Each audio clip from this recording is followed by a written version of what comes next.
Ladies and gentlemen, welcome to the National Constitution Center. The National Constitution Center, as some of you know, is the only institution in America chartered by Congress to disseminate information about the U.S. Constitution on a nonpartisan basis. Wonderful. You have stirred our determination to have an illuminating Madisonian conversation as part of this wonderful collaboration that we have with The Atlantic magazine to ask what James Madison would make of American democracy today, and how can we resurrect Madisonian values of reason rather than passion in our polarized world. We've had an extraordinary morning convening members of our Madisonian Commission, some of the leading scholars in America of Madison, to channel his thoughts on the presidency, Congress, courts, and the media, and you'll hear from them today. We have Senator Chris Coons, who's on the train right now and will be joining us after casting a vote at 7 o'clock. But we're going to begin, friends, with episode 7 of The Goldbergs. And we have our patriarch, Murray, and his wife, Beverly, and their son, Adam, who are all here in Jenkinstown, Pennsylvania. And what was it like growing up, Goldberg, Jeff? I mean, in fact, this whole panel was something of a joke. I think 2 of you accepted, and then, Jeff, you suggested, why don't you get all 3? And this is the first time that I was joking. You were I was actually joking. Well, we take things seriously at the Constitution Center. This is the first time the Goldbergs have gathered in the tri-state area, and this is the most ideologically diverse gathering of Goldbergs since my aunt's Thanksgiving, I think, as well. But we're absolutely thrilled that you're here. So let's jump right in. And the question on the table is, what would Madison make of American democracy today? And in an essay for The Atlantic that Jeff asked me to write, my thesis was that Madison would be appalled by the fact that we are governed by faction, which he defined as a majority or a minority animated by passion rather than reason, devoted to self-interest rather than the public good. So Jonah, you have written extensively about tribalism. You've written a remarkable book about the death of the Enlightenment ideal of the individual. Do you agree that Madison would be appalled by the tribalism we're living in today, or do you have a different diagnosis of the problem? I think he would. First of all, thank you for having me here. Never have so many Goldbergs gathered outside of an orthodontist convention. And the one of the things I like about this is that it's sort of like that scene in Blazing Saddles where at the town meeting, Howard Johnson's right. I agree with Howard Johnson. They're all named Howard Johnson. The one thing I'm sure of is that Goldberg will be right tonight. I certainly think that Madison would look upon America today and find all sorts of problems. And I generally agree with you that the problem of faction is one, faction is just a fancy, somewhat antiquarian word for tribalism, right? The neuroscientists call it the coalition instinct. We are hardwired, or we come with wiring that says whenever we can form a group of where we have shared self-interests, we will conspire against other groups to protect our own interests. And that is basically how society was organized for 10,000 years. Whether it was guilds, whether it was aristocracies, you had closed societies where rule was personalized for the self-interest of those who had power.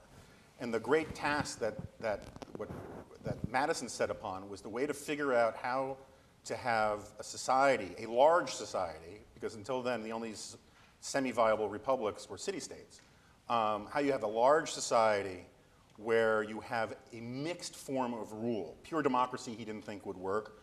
We weren't going to go back to monarchy. You need a mixed form of competing institutions that would create neutral rules for everybody to in the public sphere, in the extended republic. And Adam Smith has this great line on The Wealth of Nations where he says, seldom will two members of the same trade or business or profession meet in a pub or anywhere else where quickly the conversation doesn't turn to a conspiracy against the public good. And what Smith meant by that was exactly what it sounds like. People will try to form monopolies or guilds or self-interested groups, and there's no getting around that because that is human nature. The trick is to keep any one faction, tribe, group, self-interested party from gaining the power of government to impose their will on others. And I think that one of the problems that we have in society is sort of counterintuitive today is that, first of all, the real problem in some ways is that we are losing the power of these competing institutions. And I don't necessarily just mean in government. First of all, I mean, there's lots of problems in government, but faith and trust in institutions across the board is incredibly down. There's so many fewer institutions that give people a sense of belonging and meaning in life today. And so what is happening is large numbers of people are looking to national politics to fill the holes in their soul or give them a sense of meaning or belonging. And when you do that, you end up having these large national coalitions where the other becomes an abstraction. And we live in this, one of these great ironies is that we live in one of the most partisan moments in American history. It may be more partisan than any moment since the 1850s, but the parties have never been weaker. And so you have this situation what they call negative polarization, which is this idea that there are millions of Americans who are Republicans solely because they hate, or primarily because they hate Democrats. And there are millions of Democrats who are Democrats because they primarily hate Republicans. My wife had this great New Yorker cartoon blown up and framed for me a few years ago for my birthday, and it has two dogs drinking martinis at a bar in suits. And one dog says to the other, you know, it's not good enough that dogs succeed. Cats must also fail.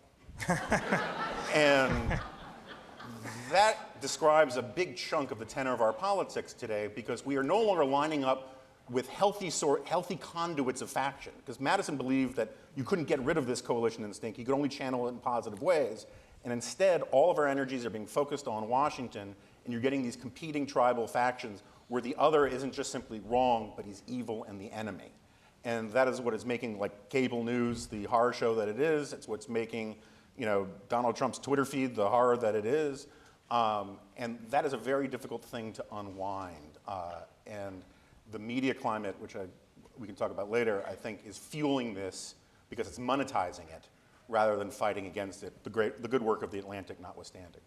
Fascinating. You said many things, and one of the interesting ironies is that parties, which Madison didn't anticipate, as you suggested, once came to serve an aggregating and cooling function, and now that they've declined, the tribes are back. Michelle, in your inaugural column for the New York Times, you said that we are living not in Madison's tyranny of the majority, but tyranny of the minority. And he did indeed define faction as a majority or a minority. You gave the example of the Electoral College. What are other examples of how we are living in a tyranny of the minority, and is that a Madisonian problem? Well, obviously the Constitution was set up to create a lot of counter-majorian checks, right? It was obviously never meant to be a pure direct democracy. But whether or not the founders, and I don't think the founders ever did, first of all, the founders didn't really envision kind of a two-party system as we have today, right? They envisioned much more kind of cross-cutting sorts of alliances and multiple factions. So I don't think that they could have envisioned a system where you have a minority faction that is able to capture every single lever of government and kind of work its will on a hostile majority that has basically no way within the constitutional structure to change that. No way, sure, obviously that isn't entirely true. The Democrats just took the House. But if you look at what happened, what I think has happened is that the demography of the United States and the political polarization, the fact that the parties are increasingly divided, not even so much between north and south, but between metros and kind of more rural areas.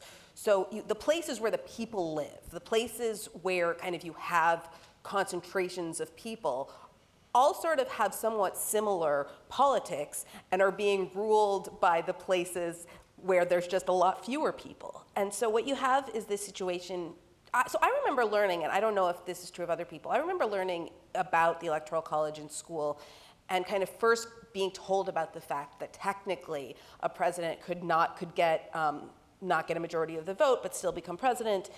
But it was always presented as sort of a technical matter that was really sort of an abstraction. It happened, in far off history. It was nothing that we would have to contend with. And now it's happened in 2 out of the last 5 elections. So you have both the growing power of this right-wing kind of ethnically homogenous rural majority that is amplified by the Electoral College, where you have disproportionate power given to these rural voters. Then, of course, you have the Senate. I believe it's by 2040 that 30% of the country is going to have 70% of the seats, and 70% of the country is going to have 30% of the seats. And that would have been maybe less of a problem in another America where that 30% of the country and that 70% of the country weren't kind of tribes in and of themselves, right? Where there was kind of more diversity within the parties. But right now, I feel like I'm looking at a future where 30% of the country that is fundamentally hostile to everything I believe in and value is going to be basically ruling over me and my children for the foreseeable future.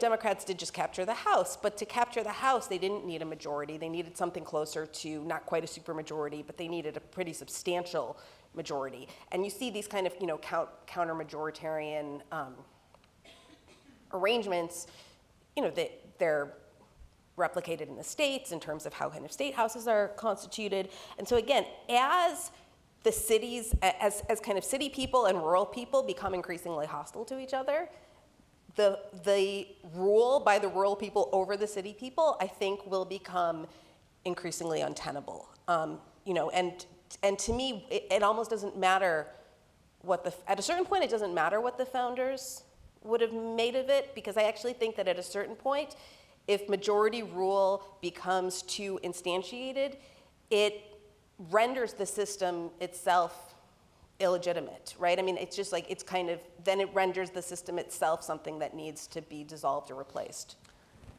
That 30% of the country holding 70% of the seat statistic is very striking, and as we'll hear later from our scholars, including Colleen Sheehan, although Madison is opposed to temporary majorities or minorities ruling, he does hope that over time, durable majorities can rule. And if we have structural systems that make that impossible, that does sound like a Madisonian problem.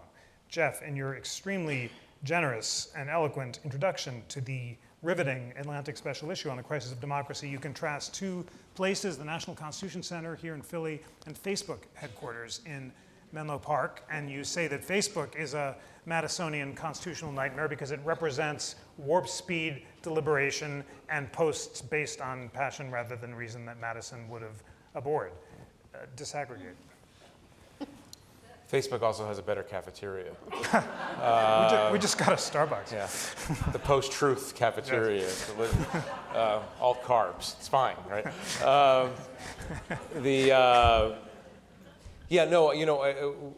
We've had many conversations. Jeff and I have had many conversations on this subject and how Madison thought. And one of those conversations was wandering the exhibits here a few months ago. I'll disaggregate that for you as best as I can. But I would start by noting that it struck me on one of my many visits to this institution that this is a monument to pessimism in a way, a monument to the idea, the founders' idea that humans were frail and humans were flawed, and we need to build checks and balances on our checks and balances to make sure that they don't go too far astray in any given generation. Obviously, Madison was acute on this subject, if I may, just because this is something that you taught me, I didn't fully realize how much, how horrible Madison would find the current media moment. Like many of the founders, but even more acutely, he believed that the president, for instance, should not be in direct contact with the American people. And we obviously are now in the kind of funhouse mirror version of that, thanks to Twitter and a president who knows how to use Twitter to shore up his base, to shore up that 30% and make sure it's devoted to his cause. So that's that's one aspect of this. The other piece of it that I found so interesting, and this again in our conversations, is that I think there was an understanding on the part of Madison and others that humans could take in only so much information at any given time. And what he feared, as you talk about, this was not supposed to be a democracy, it's an indirect democracy at best. that there was an assumption on the part. This is why I contrasted Facebook headquarters in this building. There was an assumption on the part, and I think it was a utilitarian assumption. I think it was a useful assumption on the part of teenage tech entrepreneurs to say, oh, if we link everyone up across the world. They did not have a very Calvinist or Catholic view of the fallen condition of man. They said, if we just get everybody in the world talking to each other instantaneously, good things will come out of that. Now, if you study politics, if you study civil war, if you study tribalism, you study human nature, you say, maybe it's not so great if everybody talks to each other all the time and shares their first initial emotion about a thing. That's the contrast here, and that's what Madison could not have envisioned. Madison, I don't tell you, was worried about the rise of the daily newspaper. That was too much communication.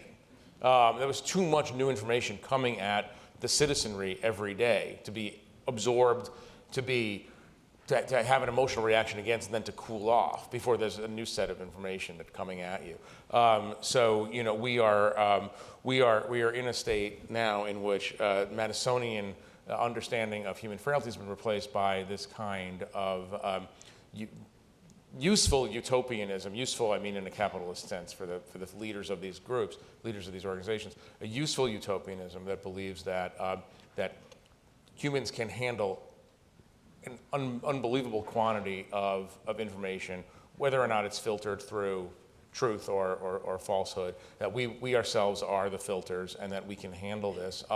This is why we're in, I don't want to overstate it by calling it a dystopian nightmare, but I think that was this is why we're in this dystopian nightmare.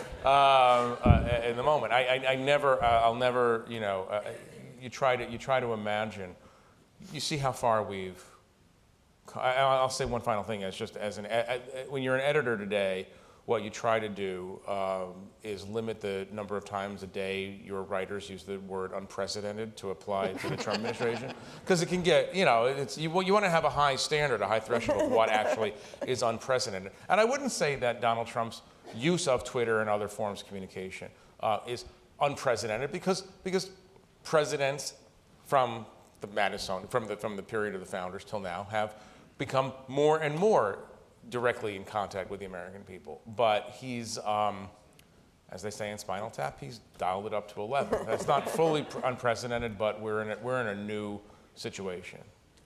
Right, previous presidents definitely didn't share Facebook memes of their deputy attorney general in prison. No, I will give you that. Unprecedented. Although McKinley might have done that. Yeah. Although Obama was, of course, the first tweeting president. And I was so moved by how moved you were, Jeff, by seeing the original Constitution printed in the Pennsylvania Packet newspaper. The fact that it was printed in a newspaper, but the newspapers traveled slowly. And Madison expected an enlightened class of journalists he called the literati, which is basically the staff writers of The Atlantic, to slowly spread reason. Actually. The glitterati, Yeah. no, it's very glamorous, of course, to be associated with you. But to slowly spread reason across the land. Jonah, you've written about Twitter mobs and the way that they can crystallize passions in really illiberal ways. And part of the Twitter mob is a loss of deference to elites. The idea of a literati that people would defer to is inconceivable today.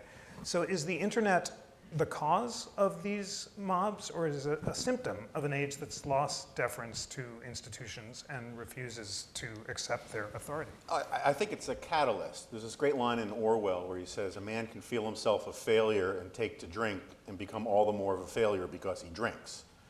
The problems that we have existed prior to the advent of Twitter and Facebook, but Twitter and Facebook are making them worse. And my own pet theory is that the Romantic era never actually ended. Romanticism was born as a rebellion against the Enlightenment, against the cold rationalism of the Enlightenment. And in strict terms, whether it's Rousseau or whoever, it's this argument that you should go with your feelings, that your individual passions trump any argument or reason or marshaling of facts.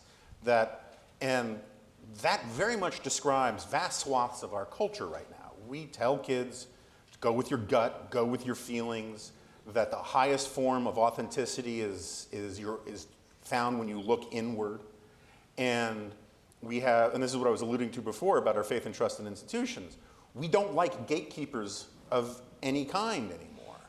And we don't like, the sort of standard phrase, you're not the boss of me. And so it's this disintermediation that we see throughout the culture, that we see in our politics. People ask me, why doesn't, National Review, where, I'm a senior editor, why doesn't it do more as, play more of its role as a gatekeeper the way it had in the past? I said, we're manning the gates. The problem is the walls have all crumbled down.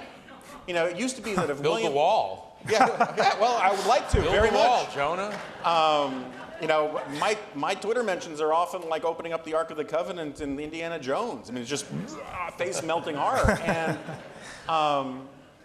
but in the old days, if William F. Buckley said that you were too much of a fever swamp guy or too much of an anti-Semite to be in National Review or to be on firing line, there wasn't a lot of places you could go. You could crank out a mimeograph newsletter.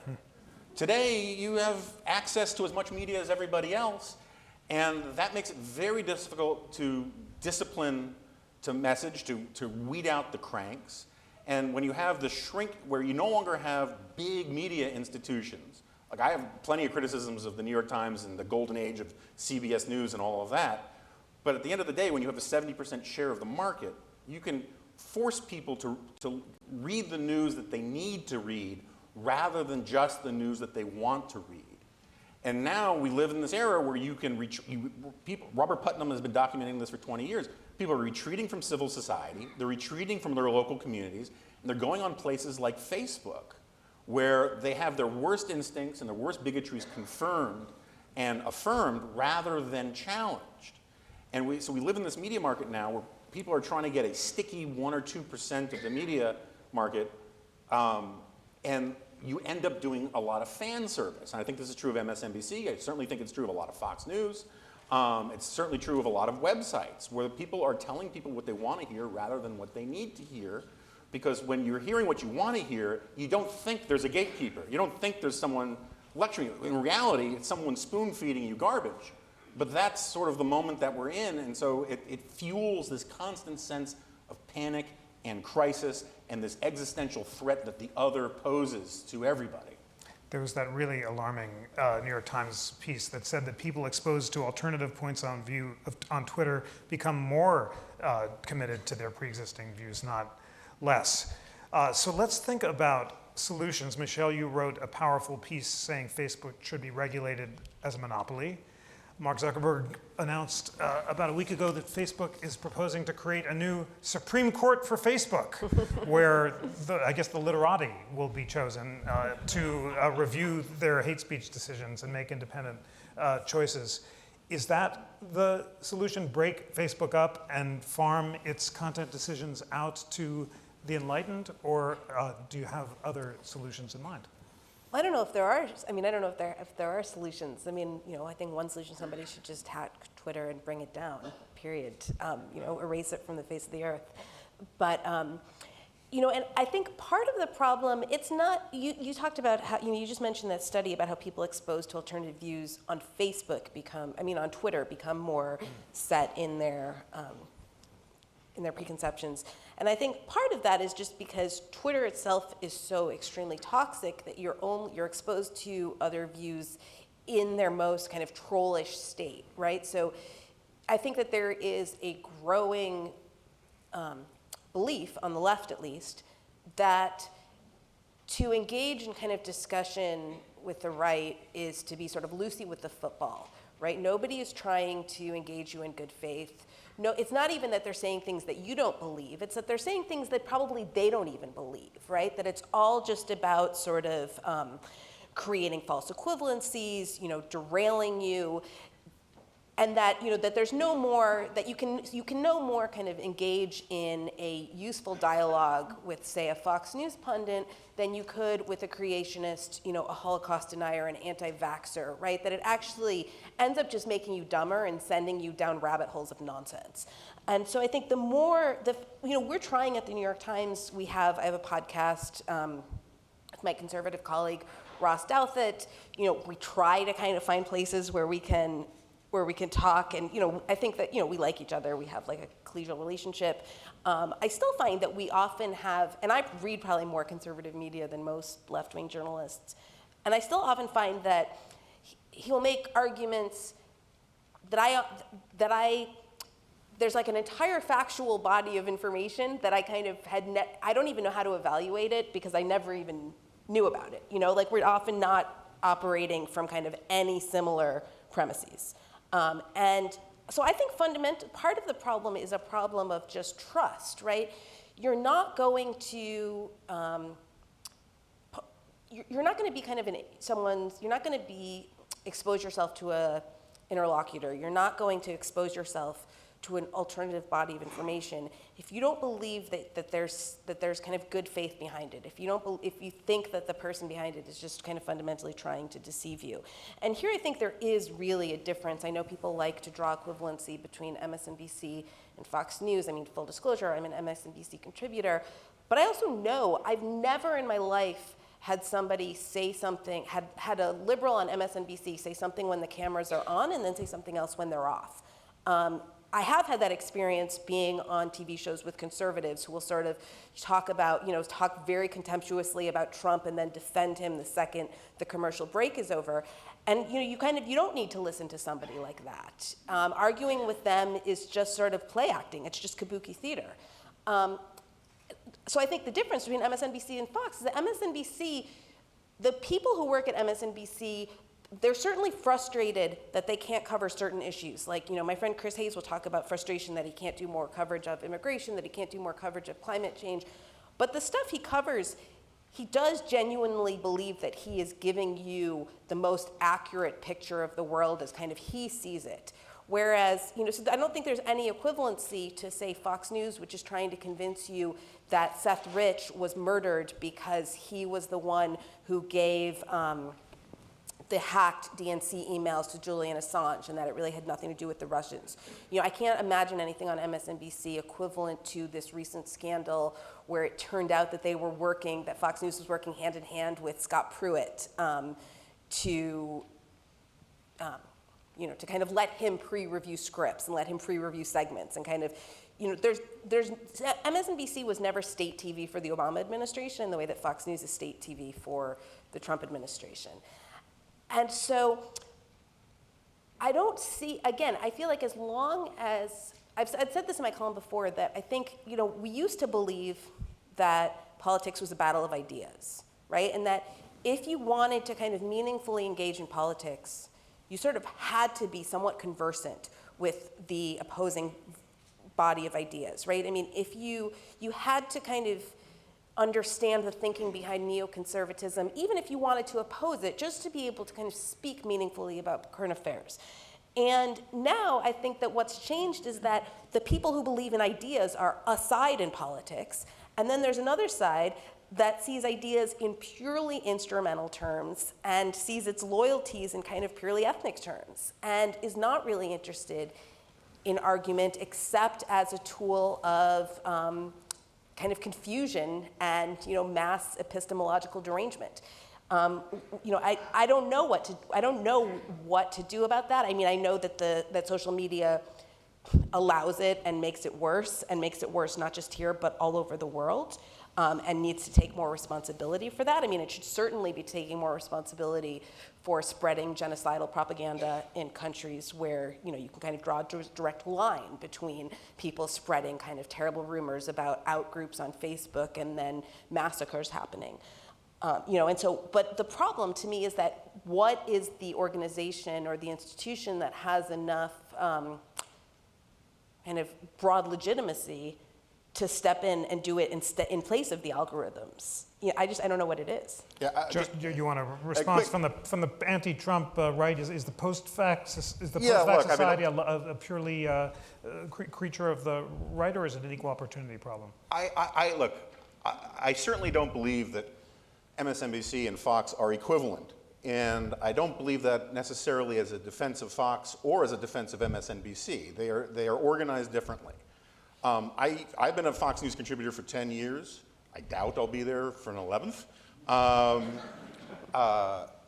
And in part because the people that you're talking about, I am not aware of any news show that peddled any of the Seth Rich stuff. That was purely Sean Hannity, who is... There are two Foxes. I mean, it's important to know. But this is an important point.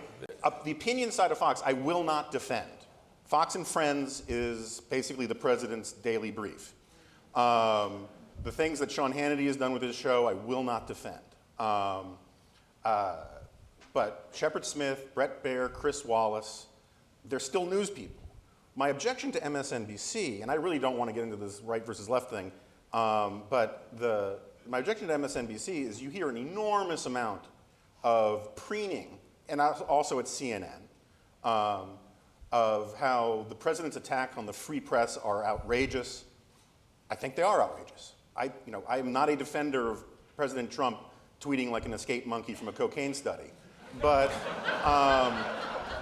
at the same time, you have many of the leading news anchors at MSNBC who reliably go back and forth over the line from opinionated punditry to claiming that they are just reporters of the facts.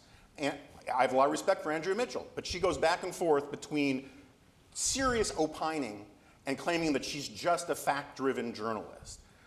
Rachel Maddow, the ad for her show on Sirius Radio, and I listen to a lot of MSNBC, her ad for her show is just reporting the news without fear or favor. Now, I'm an opinion journalist. I got no problem with opinion journalism. I think opinion journalism is often the best form of journalism because the author has to be honest about what their biases are. It's the objective press that is often worse because it hides their biases. But the idea that Rachel Maddow is not an opinionated, opinion-driven journalist, I just think is ludicrous. And I think there are a lot of people, and one of the reasons why you have the enemy of the people rhetoric, which I think is repugnant, one of the reasons why you have the fake news stuff having such traction with millions of Americans is that they see this too. They see how there is an enormous amount of liberal fan service and supposedly objective journalism that they feel is hostile to them and their interests. And this idea, and so when you claim that you have one side that is the reality-based community or epistemologically driven by facts and the other side isn't, I don't think that was ever true. I think there's an enormous amount of groupthink on both sides. And and I'm not saying that these things are equivalent, but if you think only the other side is tribal, you might be part of a tribe too. So, Jeff, let me ask you, as America's... Would you like me to adjudicate? I would. I want you to adjudicate between the Goldbergs? As the editor of America's Journal of Ideas, your response, is this a factor of television versus print and something about performing on television that makes people more driven by post-fact stuff?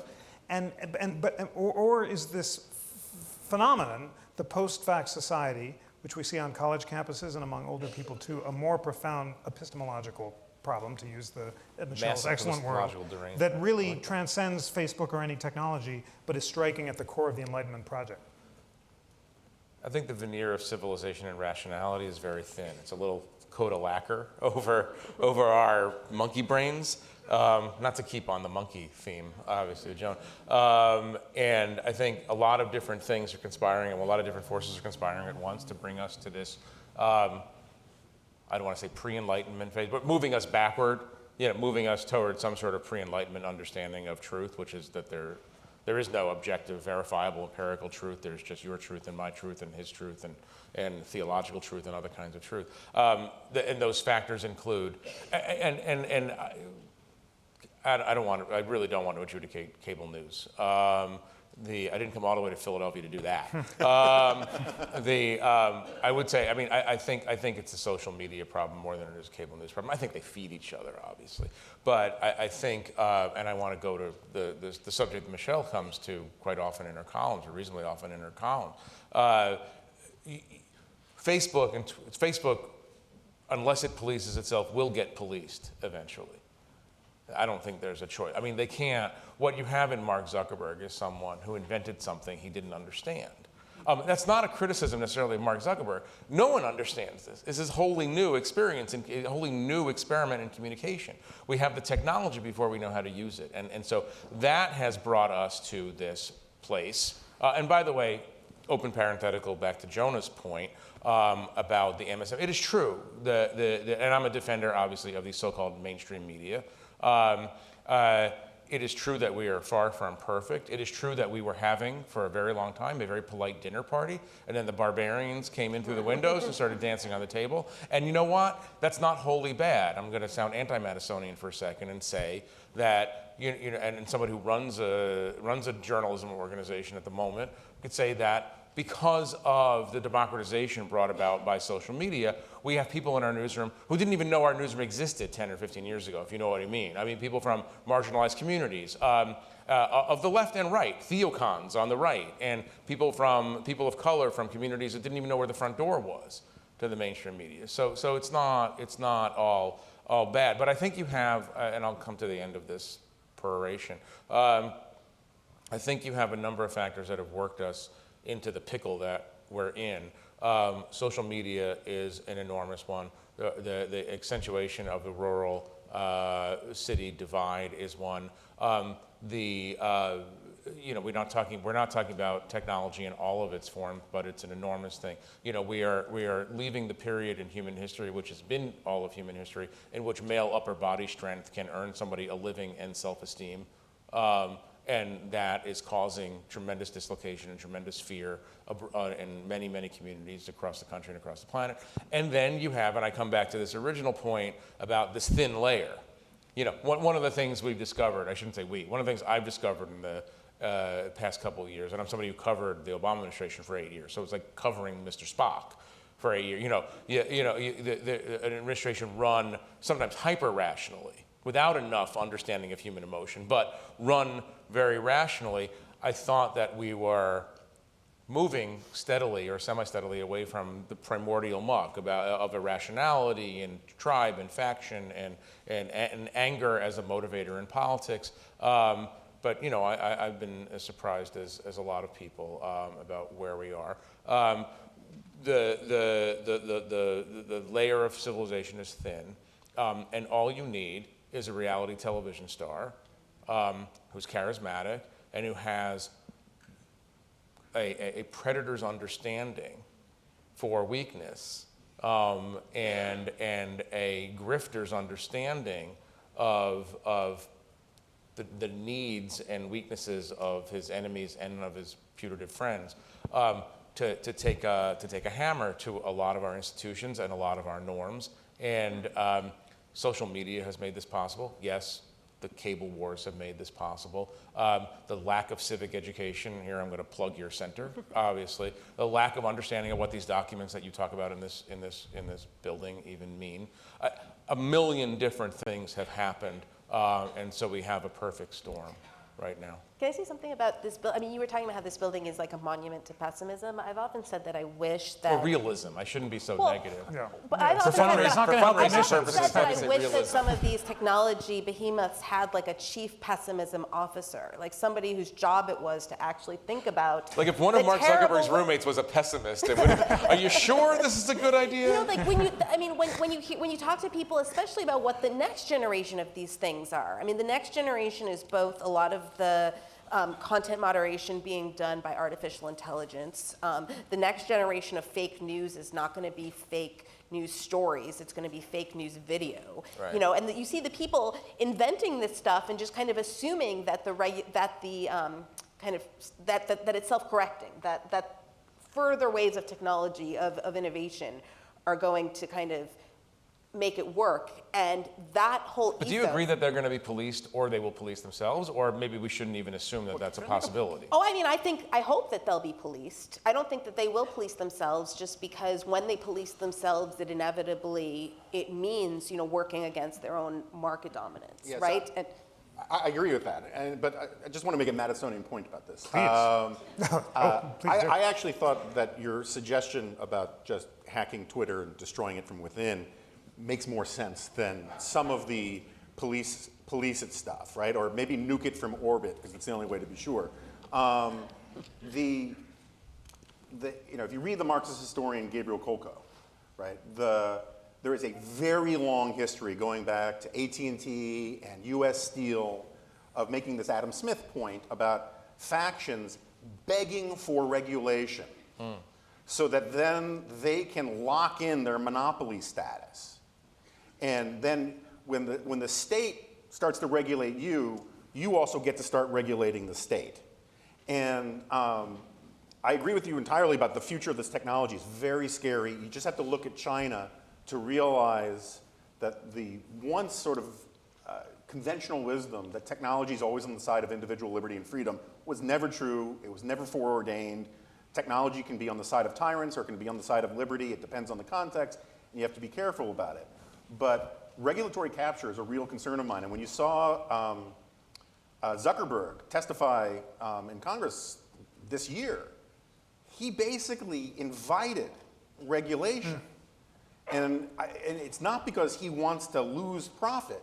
It's that historically there's a long history of this, of big monopolistic corporations inviting regulation to create a barrier to entry that makes it difficult for any other competing institution to rise up against it. And again, I do think we have to probably, in the long run, do something about Zuckerberg Facebook. would be very happy to have, okay, we'll just have 80% of the internet. That's fine. Lock this in. We'll have the ministry of Facebook that locks in guaranteed profits or whatnot. I mean, I actually think he wants regulation. He's inviting regulation, not so much because he thinks it's going to protect him against a new upstart, but just because he thinks that like regulation that he seems to be cooperating with is going to be more amenable to him than, President Alexandria Ocasio-Cortez nationalizing Facebook. Or and nationalizing Facebook. Has that happened since we started? It's amazing. But nationalizing Facebook would be a terrible thing, right? I mean, but can I just add a possibly amusing coda to the Twitter conversation? The best idea for Twitter that I've heard came from somebody inside Twitter who I can't name, who said that it's understood inside the company that they can't ban the President of the United States from Twitter. That's not feasible. But what they can do is ban everyone else from Twitter. and just let him tweet. And nobody else can go on. It's not a great market play, by the way. So in the election of 1912, there were three positions on antitrust. The nationalist Theodore Roosevelt wanted to create a Bureau of Corporations to regulate the Morgan Bank.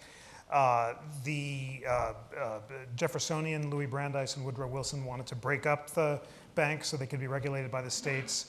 And the constitutionalists, William Howard Taft, wanted vigorous antitrust prosecutions. Neither of those is a plausible possibility now because of the paralysis in Congress that you, Jonah, have memorably called the transformation of Congress into a parliament of pundits. Right. Talk about the way that the greatest representative body has deteriorated into a group of tribalist lone actors, and that is making any kind of regulation impossible. Yeah, so I mean, if you haven't watched it, Ben Sass's opening statement during the Kavanaugh hearings, wherever you come down on Kavanaugh, that's a different issue, right? This was before the Troubles. He makes this profound and important point about how Congress is supposed to be where politics happens. It's supposed to be where people bring their issues, representatives from their districts or from their states, bring the issues that concern the American people, and they hammer them out, and they hash them out. And for a century now, Congress has outsourced so much of its functions to the executive branch or the administrative state or to the courts. Like Madison, this is what would shock, I think, Madison perhaps the most. All the founding fathers just assumed that the Congress, which is the supreme branch of government, this co-equal branches garbage is not true, right? Congress has the power to declare laws, has the power to levy taxes, which the founding fathers cared a bit about. You might remember that. They write the laws. They create all the courts except for the Supreme Court, at least at the federal level, right? They have all the trade authority, which they've given to the executive branch, and they should claw back. And so what has happened is that we don't do politics where it's supposed to happen. And so it's happening in other places.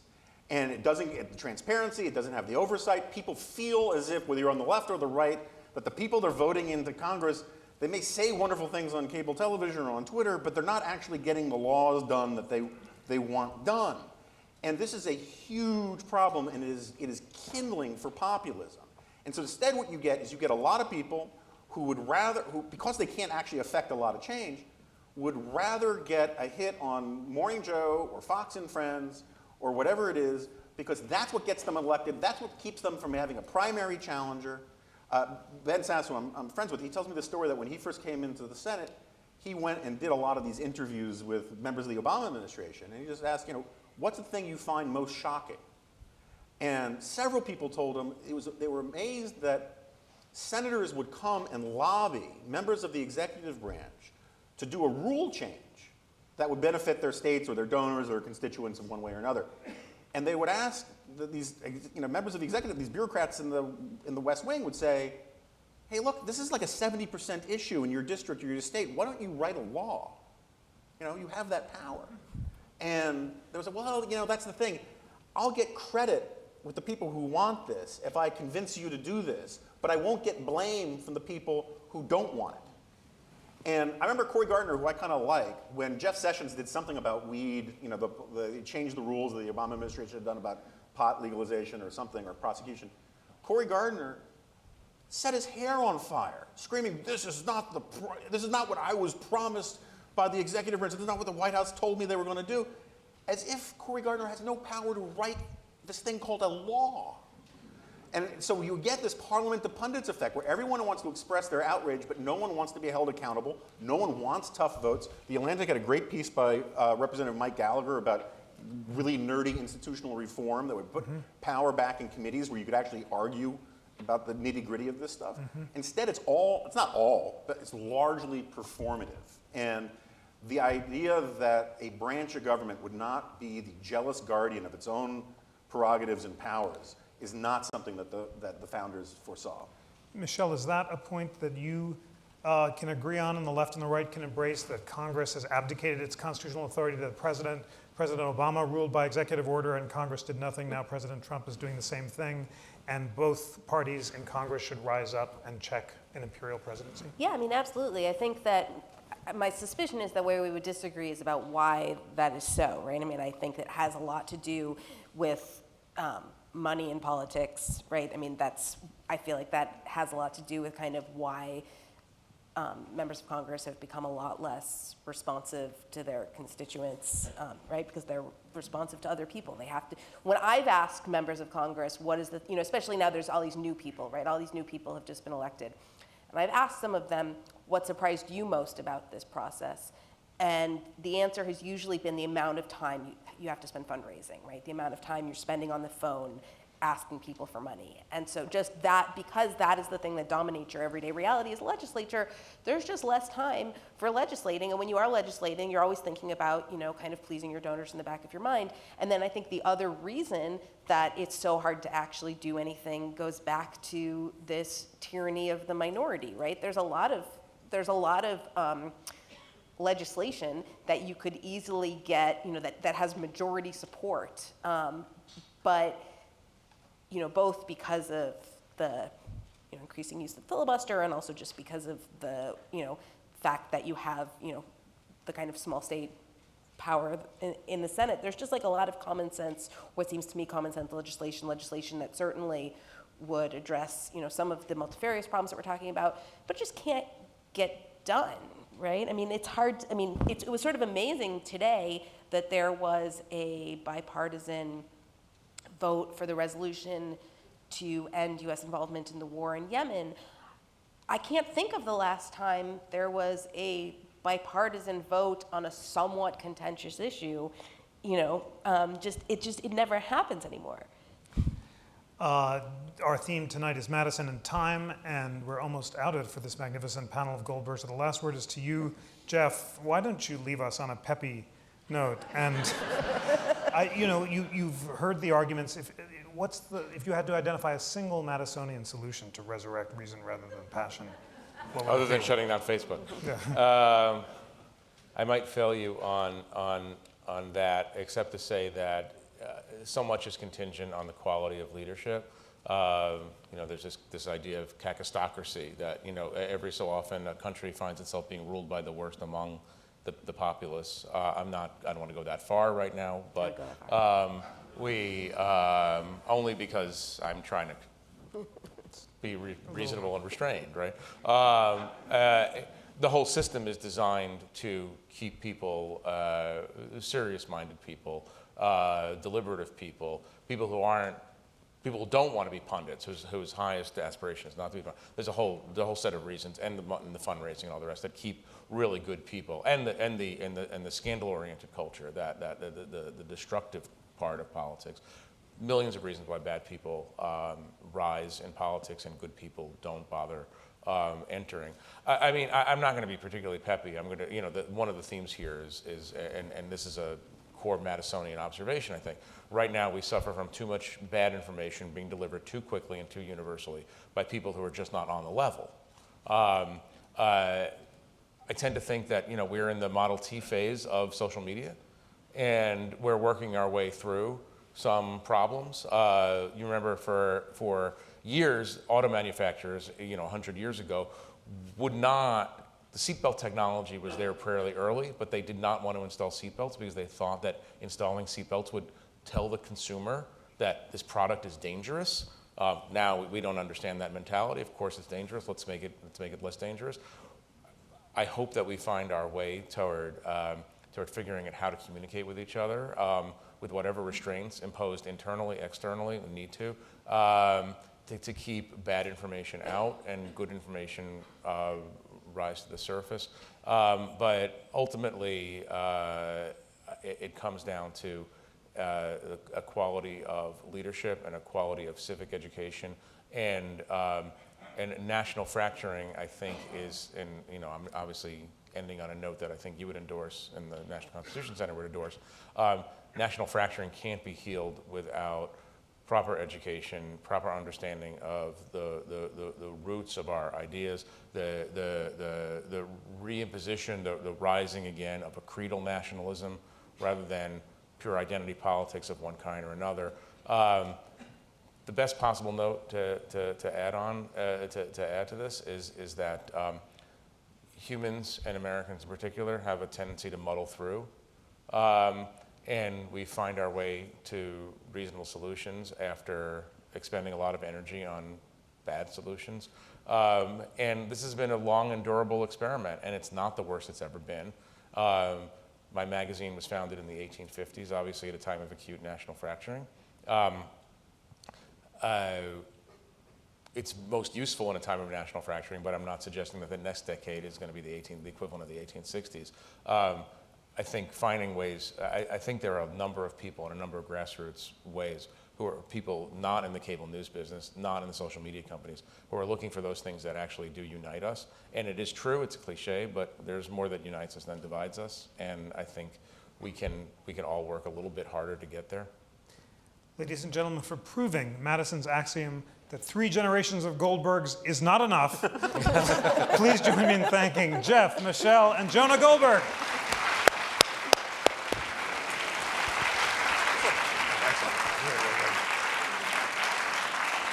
Superb. Thank you so much. That was great.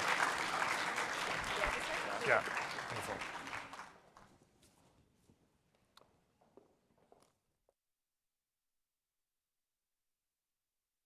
Up next, we will hear from Daniel Stid, who is here to discuss his research on polarization in Congress, one of the key issues facing Congress today. Daniel Stid is the director of the Madison Initiative at the William and Flora Hewlett Foundation, where he oversees the foundation's 3-year effort to improve deliberation, negotiation, and compromise in Congress. Before his current role, he was consultant and strategist to government, nonprofit, and private sector leaders, a professor at Wabash College, and author of The President as Statesman, Woodrow Wilson and the Constitution. Please join me in welcoming Daniel Stid.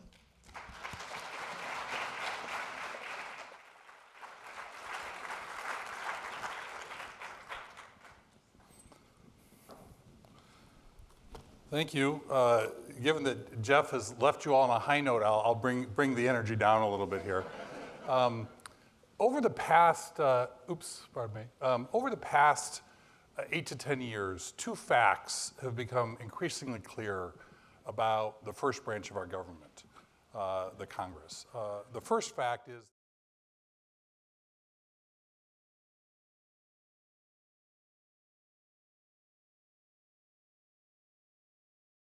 meant to be the people's branch, our branch, is held widely in ill repute by citizens.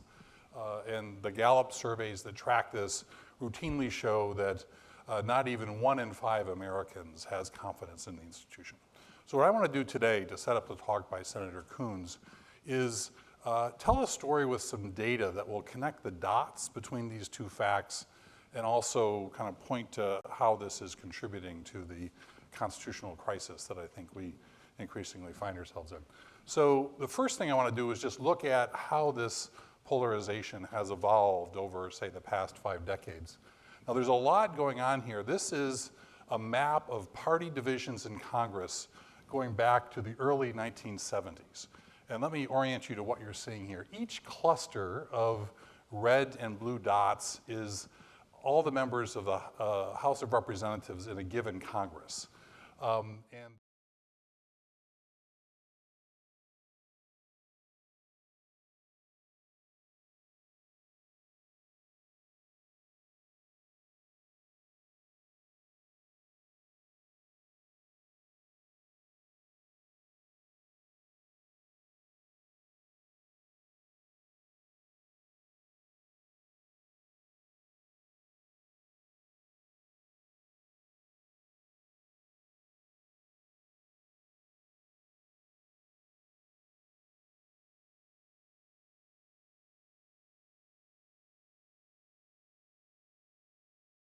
couple of patterns that I want to draw your attention to.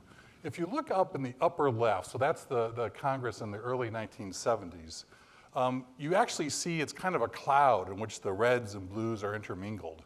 And some of us of a certain age, you might remember that at that point in time, in the early 70s, if I told you a member of Congress was a liberal or a conservative, or if I told you they were supportive of protecting the environment or opposed to abortion rights, any one of those pieces of information wouldn't have given you a whole bunch to go on in terms of trying to place them in a particular party.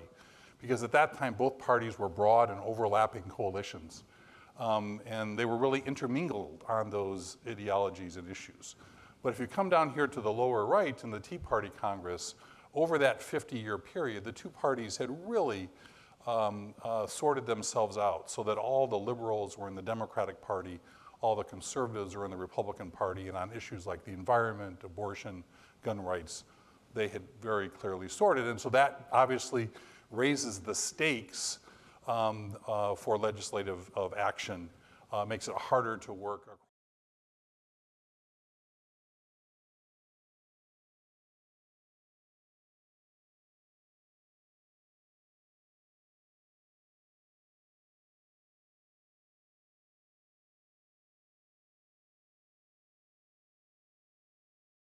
Mid-90s, Congress was basically a Democratic institution.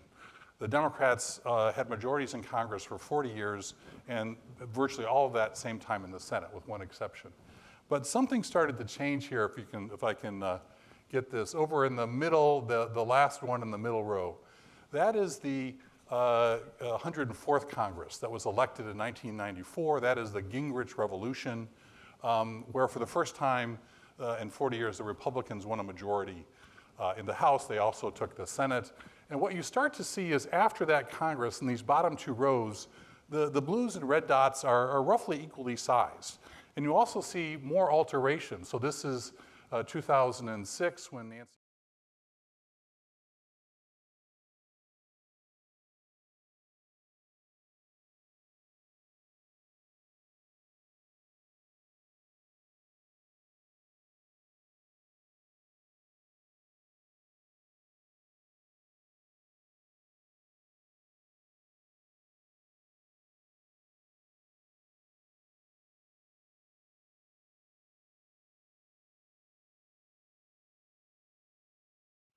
in which the majority wants to do everything they can to marginalize the minority, and the minority, in turn, wants to do everything they can to unhorse the majority by embarrassing them, making them look bad. So we have an ideological sorting here, but a lot of the polarization is just old-fashioned political combat for control of these institutions. So that's the dynamic that's unfolded in recent decades. Let's turn and look at a couple of the consequences of these. One is As we look externally, one consequence has been that this polarization in Congress has really trickled down and out to the electorate. There's a democratic theory that says, the people hold views and then the representatives reflect those views. One of the things that political scientists are increasingly convinced of is actually the effect goes in the other direction. The leaders share perspectives, send cues to people, voters, and citizens.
Where you do things like mark up legislation and oversee executive branch officials. So if there's just far fewer of these meetings occurring, there's much less of the basic stuff of the work we expect Congress to do getting done.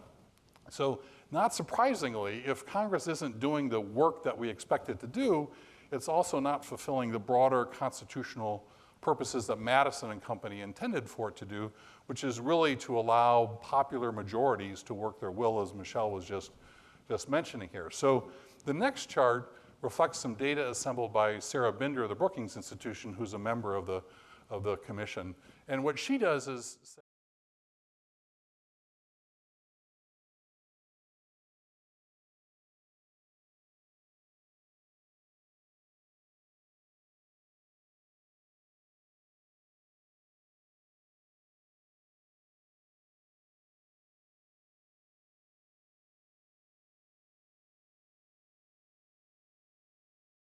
in recent years is an increasingly number of these salient issues being gridlocked. And so we can think in recent years, you can list on both hands, and you probably need to take off your shoes to count all the issues that are serious issues that are gridlocked, like climate, like immigration, like the budget deficit, like the war now in Afghanistan that's going into its 18th year. So this is a big problem because it's really in Congress that these issues are meant to be hashed out and where we're meant to kind of have solutions prepared for the nation.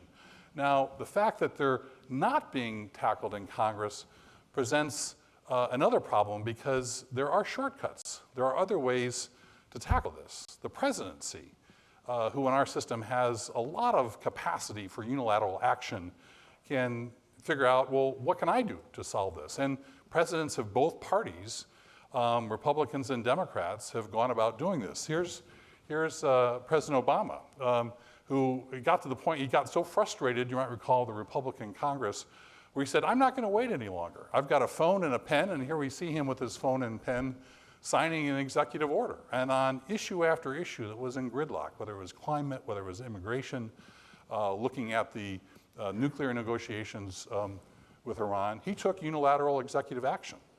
And I'm based out in Silicon Valley, and my liberal friends and colleagues there love this. These were policy wins, keep them coming. My friends and family where I grew up in rural Michigan didn't like it so much. They said, well, who gives that guy the right to make laws for our country? So that's one of the problems, is that in a polarized society, when the presidency, one person, starts making laws, it actually exacerbates the polarization, because half the people love it and then half the people hate it. But there's another problem with the idea of having the legislative or the presidency make law unilaterally, which is subsequent presidents also have phones and pens. And if you think about these complex policy issues on climate, on immigration, on these negotiations, this multi-state treaty or a multi-state agreement with Iran on the nuclear negotiations. Basically, President Trump has made a point and actually delighted in reverting, negating, confounding each of these. So, what can be done with one president's phone and pen can be undone, often without regard to consequence by the next president. So this is not the way for us to govern a diverse country of 300 plus million people. We need to find a way to get Congress back in the business of representing the full spectrum of opinion in the country, reconciling it, balancing it, and giving us a modicum of policy solutions. So you might say, okay, great, but how do we start to do that? There are, I think, 3 potential ways we could get Congress back in the business that it's meant to be in. And I have question marks besides each 3 because it's not obvious to me that these will necessarily come to pass, and if they come to pass, they will necessarily solve the problem. But I think these are all possibilities, and I think there's potential in each of them. And the first one is a political realignment that would reshuffle the party divide, that might bring back in more secure majorities that could work productively in Congress. We periodically have those in American history. We had one in the 1890s and the 1930s. We had sort of one in the 1980s. And we might look back 5 or 10 years from now and see the past couple of elections as the early harbingers of this kind of realignment. So that's a possibility in ways that could solve some of these problems and lead to more policy resolution in Congress. The second one is our electoral reforms in Congress, in how members of Congress are elected, whether it's the districting reform that you all had experienced here in Pennsylvania, the ranked choice voting that voters in Maine have used, the campaign finance reforms that some states and localities have been adopting. These are all possibilities that will also make a difference and reduce the sway that the parties and partisanship hold on individual members. Another possibility here, and this is one where there's actually a lot of pent-up energy, and I think you're seeing this come to pass as this new Congress gets organized, is that there's a whole bunch of members of Congress who are just immiserated by this current system and would like to find ways to get back in the business. They don't like the kind of the sorry lot that they've been handed. And there's a number of proposals, including one in the rules package that Speaker Pelosi, or potential Speaker Pelosi, is developing in the House that really could strengthen the institution of Congress and enable it to once again do the kind of work in committees that we would expect and want it to do. And if you look back in history, Congress kind of rebooted itself in the 1940s and the 1970s, and I wouldn't be surprised over the next 5 to 10 years if it was able to do so once again.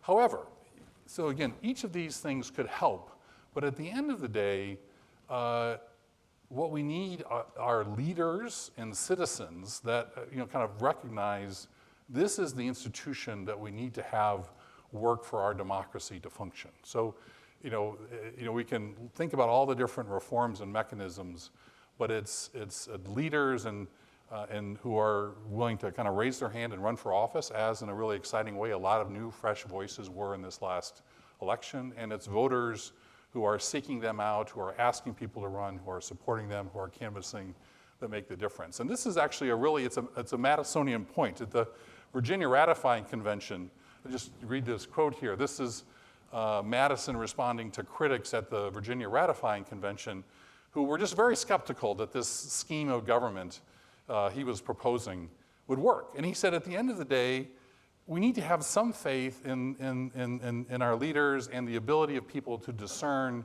who is going to provide better representation. Now, I've adjusted the gendered comment there a bit, but the rest of it, I think, stands up pretty well. And you might be thinking, okay, that's an illusion, or maybe that will occur. I think what you're about to see with our next speaker, Senator Coons, is a living example of this is the kind of person we need in Congress. So without passing judgment on any of our other legislators or representatives, at least you have one exemplar here where this senator and his state have this figured out, then I suspect the rest of us can contribute to the solution also. So anyway, thanks very much.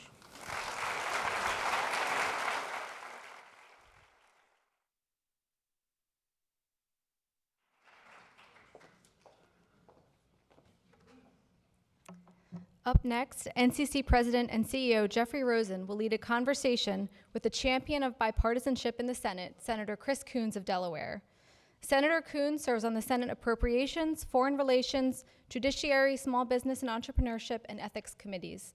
Before joining the Senate, he served several years as Newcastle County, Delaware Council President and County Executive, and also worked as an attorney.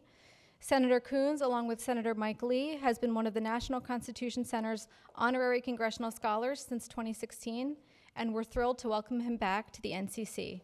Please join me in welcoming Jeffrey Rosen and Senator Chris Coons.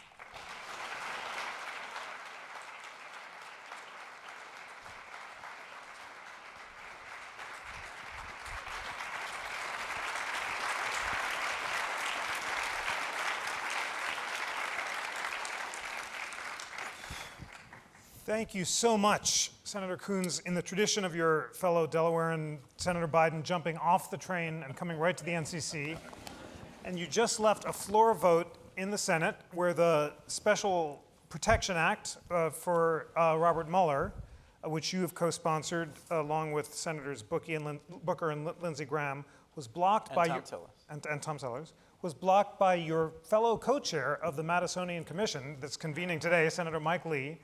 And Senator Lee objected to it on the grounds that it is unconstitutional because it violates Justice Scalia's dissent in Morrison v. Olson. Yes, so it's a wonderful constitutional lead-in to our discussion. What is the precise nature of Senator Lee's constitutional objection, and why do you think it is wrong? I'm so glad you asked. Jeff, it's great to be with you again. Thank you to the National Constitution Center, the Atlantic.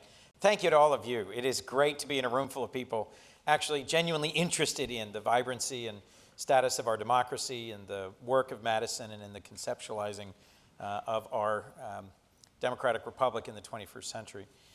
Professor Lee and I, as I love to call him, have a persistent conversation that really was also at the heart of my first and second round of questioning of now Justice Kavanaugh, if any of you watched any of that. It's a simple but complex point, I think, which is that the word all is absent from the second article. And in the description of the scope of the president's power, I don't think it is reasonable, historical, or accurate to impute the word all to the sentence, the president shall have the executive power of the United States. Let me be more specific.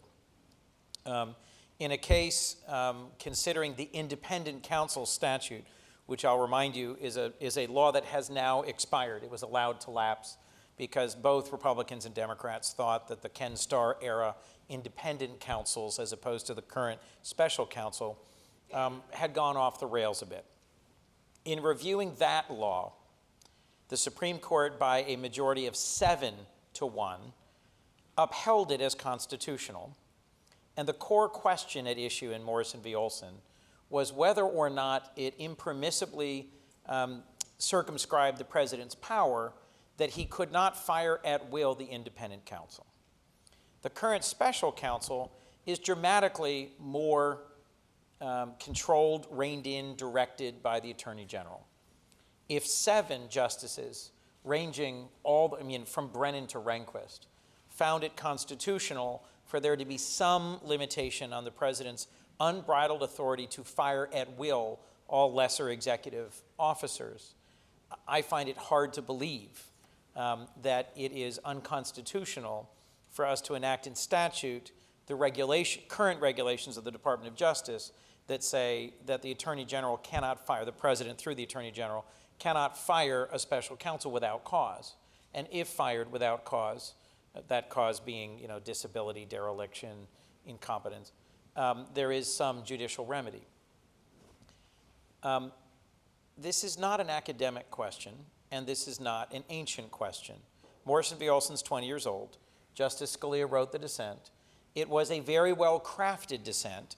It was Scalia at his snarkiest and most insightful and most compelling, exactly the sort of dissent that a first-year law student goes, yes, right? And the majority opinion is kind of, you know, woolen, but right. Perfect word. And in an important footnote, the DC Circuit considered this exact question this year, and a guy named, what was it again, Kavanaugh, wrote an opinion which was reversed en banc, in which he was blistered by the majority that upheld Morrison v. Olson and said that Judge Kavanaugh's writings in dissent below, were wide of the mark, misread history, I wish I could remember all the different nasty things they said about his opinion.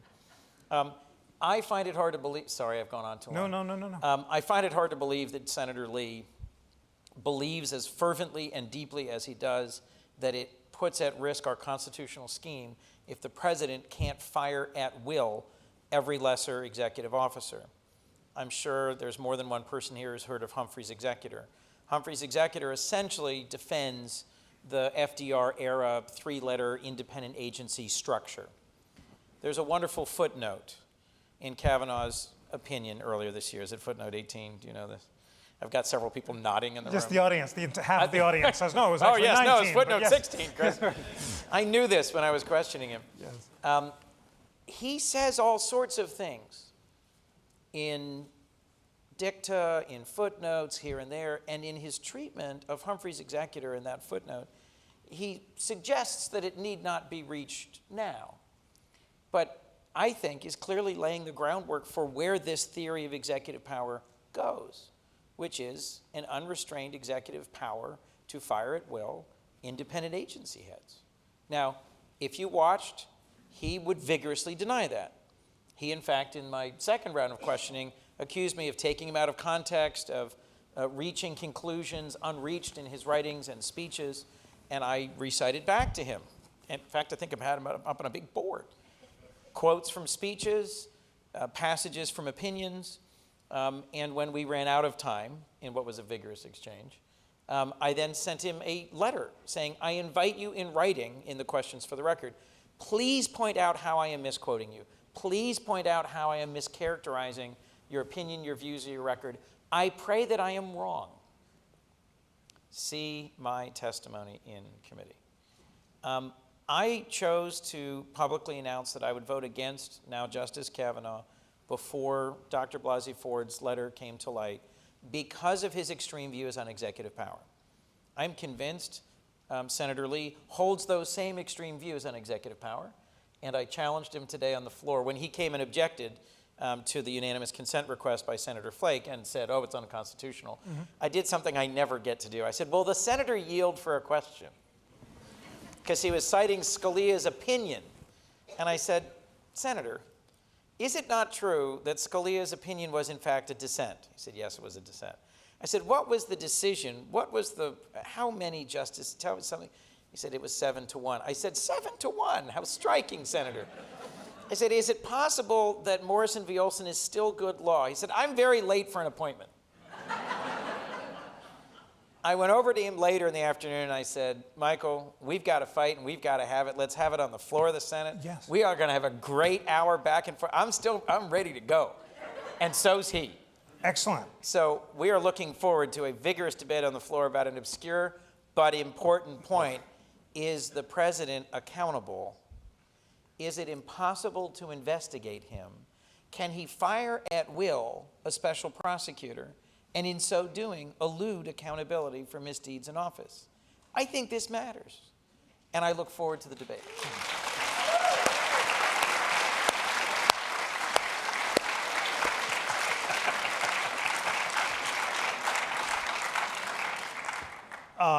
Ladies and gentlemen, Chris and I were law school classmates. Our constitutional law professors would have been proud. Actually, I'm sorry, can I say this? Sure. So there was one professor who came and testified against my special counsel protection statute. Guess who it was? Oh, that's true. Akil It was Amar of Akil Yale Amar, Law our School. common law professor. Well, nobody's perfect. But it is also thrilling to hear that your fellow National Constitution Center Madisonian co-chair Mike Lee has accepted your challenge to debate the Constitution on the floor of the Senate. You know that's been a longstanding goal of the Madisonian Commission, and that will be a meaningful constitutional debate. And my question is, why aren't there more constitutional debates on the floor of the Senate? This is precisely what the framers intended. Throughout the 19th century, we had serious constitutional debates between people like Webster and others. When was the last constitutional debate you can recall? And why aren't there more? And how can the Constitution Center help encourage that you have more still? This afternoon, it was a minute and a half, and the obvious and evident disinterest of the vast majority of the senators on the floor was a hint. I'll take the question seriously because Yes. it does concern me.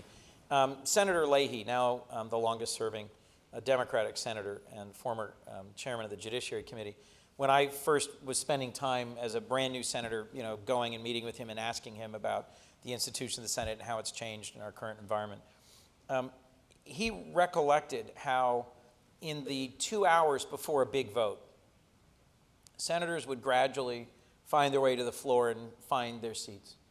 And in the last hour, each party would sort of put forward, like gladiators, their best, their most focused, their sharpest advocates for whatever the particular bill was that was about to be before the Senate for a vote. And members would sit there and enraptured listen as the argument sort of goes this way, and you go, oh yeah, I guess I really should vote for this. And then it goes the other way, oh, I guess I really should vote against that. And you could almost feel the outcome sway as advocates made their case before you. That is utterly not the case today. When asking my predecessor, well, there's so much that we have to know, so many issue areas. I mean, literally everything from Native American rights to, atmospheric science, from authorization of NASA to figuring out trade deals. How do you find the time? He said, oh, you just walk down and there's a little thing on the table that says, vote no or vote yes. I said, excuse me? He said, yeah, the caucus position. You just walk down and look at it. It says vote no, vote yes. That's what you do, and you leave. I went, but there's this. But shouldn't you? Yeah. I will tell you more often than not, the amount of time I dedicate to really getting input from my staff and reflecting on an important nomination or vote, if it's 10 minutes, that's a rare day. Because in the overwhelming majority of cases, we're not engaging in the amendment process that would shape or move a bill. We almost literally never actually have an open amendment process, which used to be regular, so that you could come to the floor and listen to a description and say, okay, I've read it, my staff's talked to me about it, I've heard from Delawareans about it. Delawareans are in the house, thank you, yeah. And I'll vote for it if we change this, if an amendment is adopted that does that. And you work the other side and your side and you say, okay, I've got 51 and now we're going to take out this section or we're going to amend. And they literally would do that on the floor in real time. It's called legislating. Now it's all prepackaged. And each side allows their leadership to protect them by not having them take hard votes. I'll never forget Senator Begich, former Senator Begich of Alaska, very sharply saying to our former Majority Leader Harry Reid, you protected me so well, I lost my seat. And Harry said, you should have asked this other member who was in my office every single week, asking me to protect him from having to take tough votes. At the end of the day, senators fall into two camps, basically. Those who say, I'd rather vote, that's what I'm getting paid for. I'm a big boy, big girl, whatever, and put the hard issues out there and let me vote. And those who say, oh boy, don't, because there are amendments during Vote-A-Rama that are perfectly crafted, shaped charges designed to make an attack at. Most of the senators I've admired are not afraid to vote. How do we get back to a place where there are actual debates? Mm-hmm. There was this senator from Illinois named Mark Kirk. Some of you may be familiar with him. Now I'm going to depress you a little bit more. Mark comes up to me on the floor one day and says, in his particular, I won't use the language he used, he says, Coons, you seem like a senator who doesn't need your staff's permission to express himself. And I said, I think I still have some independent will. What do you mean? He says, you were a college debater, weren't you? I said, yes, I spent most of college debating all over the country. He said, great. I want to debate you on the floor of the Senate. That's our problem. Nobody ever comes out here and actually has an argument. I said, you're absolutely right. That'd be great fun. How do we figure this out? He goes, let's pick a topic, not looking for a shot to the head, not looking to embarrass each other, but something we actually disagree on. Get 10, 20 minutes and come to the floor. From that conversation to the day that we actually had a vibrant floor debate on the balanced budget amendment was 6 months. Both of our staff were horrified. Our chiefs of staff promptly had a conference call about how their bosses had lost their minds, and they had to figure out a way to stop us. Mark got busy going to a flea market and buying a chess clock and figuring out that the rules actually didn't allow that, and so we had to get a special rule passed so that we could actually debate, rather than this very, I get 5 minutes and you get 5 minutes, right? Our staff made us do a pre-debate that nobody saw except our staff, because they were terrified we might say something. In the end, it was wonderful. I think to virtually all the general public, stultifyingly dull, but to the model UN geeks in the room, it was great. What topic did we pick? A balanced budget amendment to the Constitution. Mark came to the floor, ready to go, charged, completely convinced that a balanced budget amendment is the fix to the problems of our nation, and I had 5 counter-arguments. We had a great time. Mark had a stroke about 10 days later.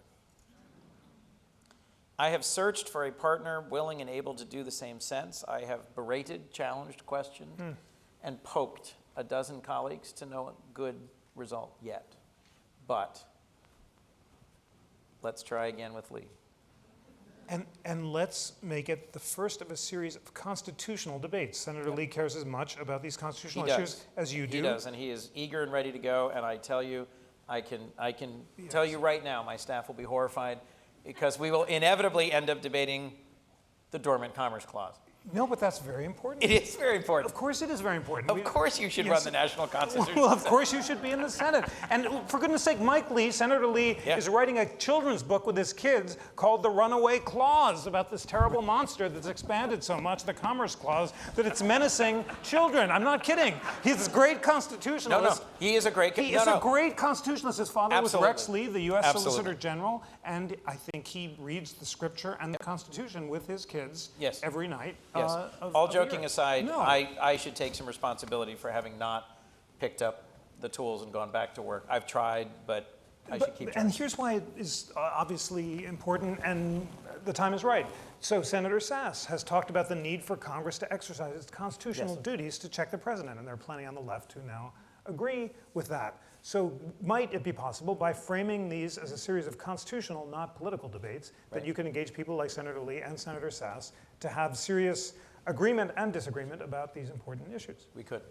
And frankly, if we can get Sass in the mix and in the room, I think that's even more exciting to me. Yes. Let me also say this about Senator Lee, so I don't leave the mistaken impression that I'm not taking him seriously. Senator Lee has been a serious, engaged, and now effective proponent of criminal justice reform for 3 Congresses. I've co-sponsored legislation that he has written and led, and we are right now in the middle of a moment where I'm helping on the whip team with Senator Durbin. He's leading the whip team on the Republican side. We might really enact the most significant piece of sentencing and criminal justice reform in 20 years. And Senator Lee deserves a lot of the credit for being just absolutely tireless at pushing that, and I think that's really admirable. Tell us more about that bill, and if that passes, does it give the lie to the idea that Congress is so polarized that it can't pass meaningful reform? Yes. So sort of briefly at a high level, if I might, there's 2 different bills. Senator Durbin, Senator Whitehouse, Senator Lee, Senator Cornyn are the principal architects. One key piece of it is about reducing mandatory minimums. So on the sentencing side, there's a variety of sentencing reforms that eliminate stacking, for example, where you essentially get multiple bites at the apple in terms of sentencing someone. There's a variety of sentencing reform pieces, and there's a variety of existing sentence reduction pieces. This is the piece where Lee has worked the hardest. It allows judicial review of excessive sentences due to some mandatory minimum issues. Many of you may be familiar with ways in which sentences for crack cocaine as opposed to powder cocaine were dramatically different, orders of magnitude different.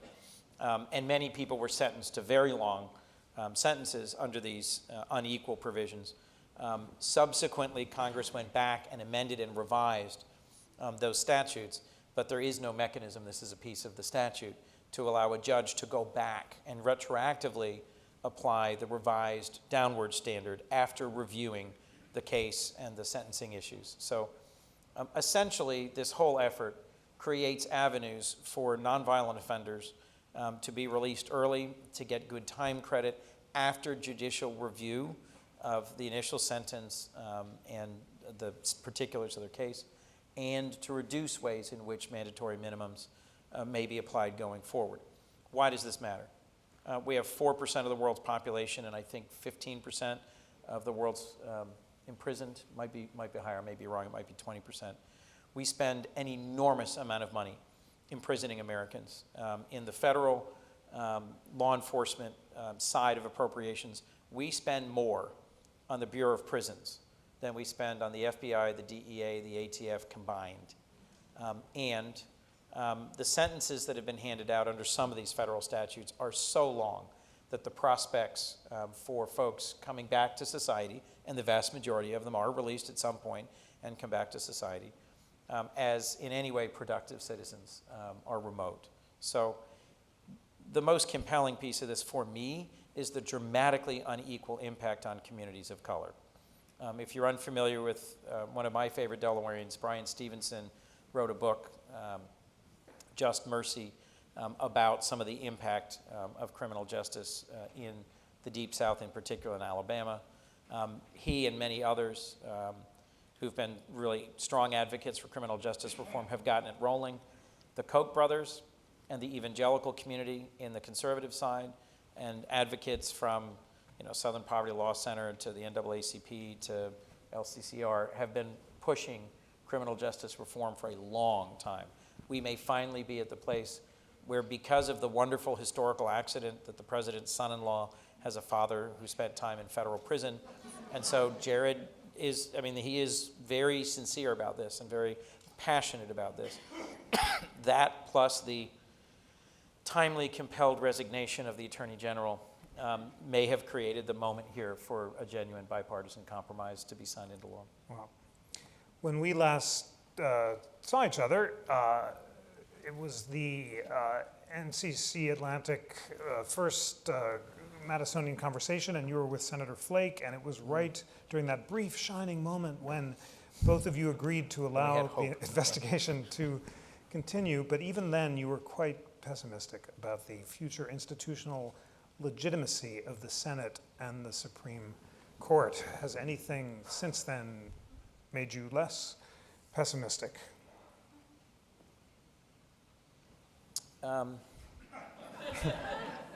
Sorry, I'm just thinking for a second. Look, in my institution in the Senate, the specific senators who were defeated for re-election and the way it affects the contour of my caucus has been exceptionally hard for me and for how I see my institution, because 4 active legislator centrist Democrats are retiring and being replaced by folks who may not be as committed to legislating and centrist as they, who knows. I'm really quite optimistic about Senator Romney, Senator-elect Mitt Romney from Utah, and the role he may play in a Senate which is, I think, genuinely losing some of its most important voices with the passing of Senator McCain and the imminent retirement of Senators Flake and Corker. In the House, there genuinely was a blue wave in that there were 40 new House members. In the immediate suburbs of Philadelphia, several just spectacular candidates won. When I first met Chrissy Houlihan, I sort of blurted out, "Oh my God, you're perfect." She looks at me and she says, "Excuse me?" And I said, I'm sorry, just as a campaign junkie, if I'd gone in a lab and tried to design the perfect Democratic candidate, you're it. MIT, Stanford, Air Force veteran, volunteered with Teach for America in West Philadelphia, started a vibrant and successful company, and now interested in beneficial corporations. Oh, God, please run. Yes, I'm a geek. And so there are dozens and dozens and dozens of people who ran for office at the state and local level for the first time because they literally couldn't stand it. They got up off their couch and they said, I'm going to do something about this. And they went, they signed paper, and they raised money. They ran for office. And in little old Delaware, I went door knocking with a dozen of them. Folks who've never run for office before. We have a new state representative, a new state senator in Brandywine Hundred who are just awesome, capable, talented, smart, who are bringing to their service in Dover in our legislative body. In one case, a woman who has served in our Attorney General's office as a prosecutor, protecting both children from abusers and seniors from fraud. And her own son contracted leukemia, and it effectively stopped everything for several years while she and her husband focused on navigating his care. He's stable and asymptomatic now. And after that, rather than just going back to work, seeing what's happening to our country, she decides to throw herself into running. State representative is a hard job. You know, there's not a lot of glory. Your phone rings off the hook. You go to countless neighborhood meetings. You can never satisfy everybody. It's just democracy at its best. It's awesome. And, you know, these long evenings trudging through various neighborhoods, knocking on people's doors saying, you know, hi, I'm Chris Coons, and I'd like to introduce you to, it's just so much fun. Delaware is so small that on a number of occasions, not one Delawarean was surprised that a U.S. Senator was on their doorstep. Not one, which is great. And on several occasions, they said the equivalent of, hi, Chris, I've got something on the stove. Could you come back in 20 minutes? I'm kind of busy right now. And these first-time candidates were just like slack-jawed about, don't you realize I'm like, we'll come back. Thanks, it's great. 10 years in county government. If you don't believe in grassroots democracy and in accountability to the electorate, boy, 10 years in county government will beat it out of you. But I am passionate about democracy and connectivity and about empowered voters.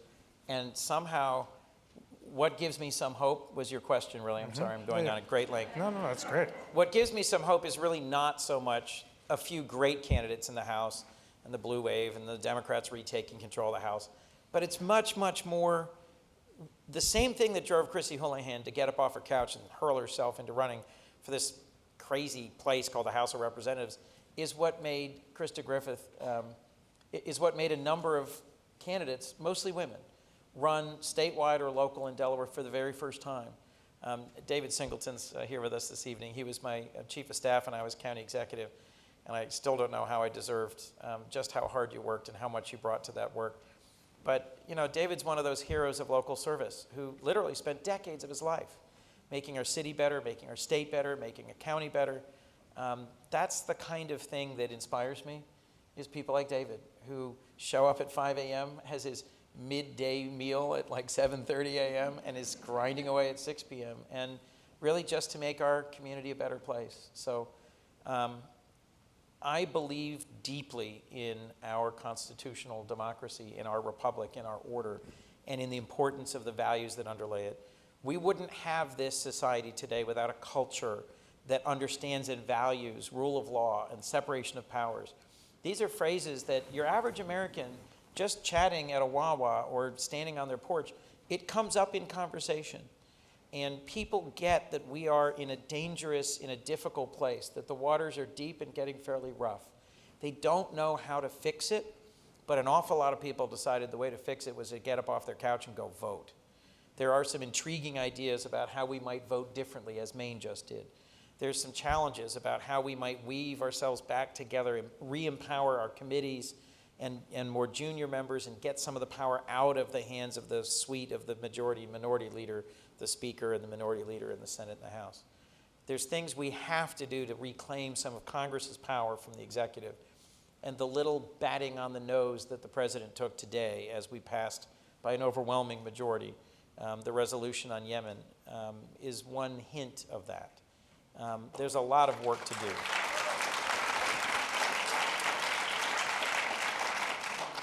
But I'll tell you, and then I'll let you ask a question. I really am turning into a senator, right? Filibustering? This filibustering thing, it's fun. The thing that best brought me together with Senators Corker and Flake was travel to distant and difficult places where democracy is either unknown or in serious trouble. Flake and I traveled to Zimbabwe and had an incredibly memorable, unintended lunch with Mugabe, the dictator of Zimbabwe, and we returned just this year to sit with Emerson Mnangagwa, the new and now elected president of Zimbabwe, and to be in a country as beautiful and vibrant as Zimbabwe with a constitution that has sort of some soaring passages, but where the governance has been so awful and the people so long suffering.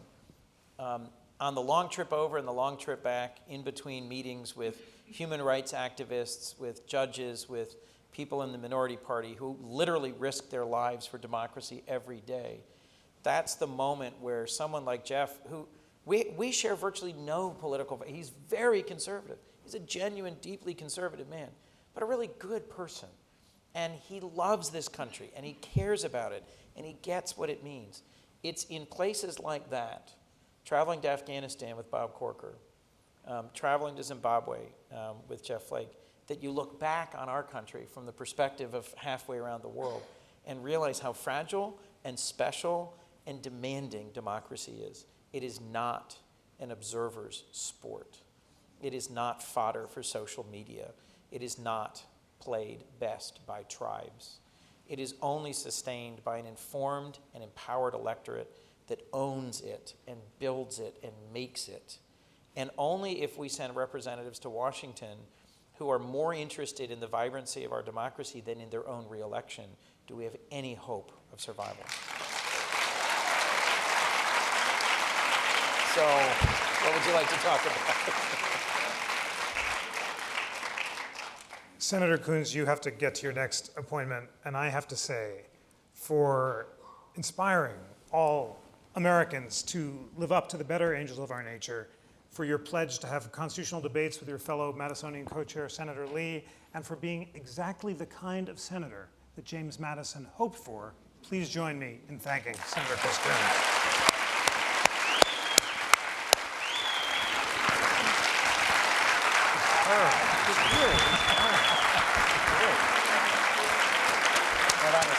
Sorry if I talk too much.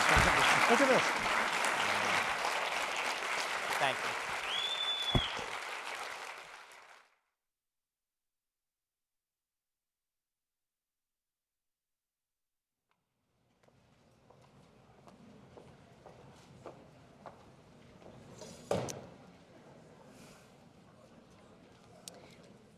Up next, we will be joined by Sam Gill, who will discuss the impact of digital pollution on all of our lives.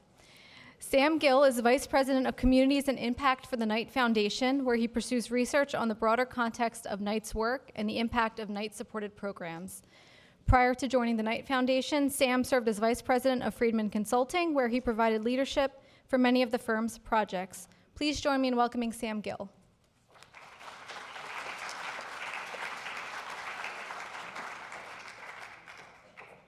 Thank you very much. Thank you very much to Jeff Rosen, to the National Constitution Center, to the Atlantic for having this wonderful event. Thank you to Senator Coons for opening for me. It's a great honor.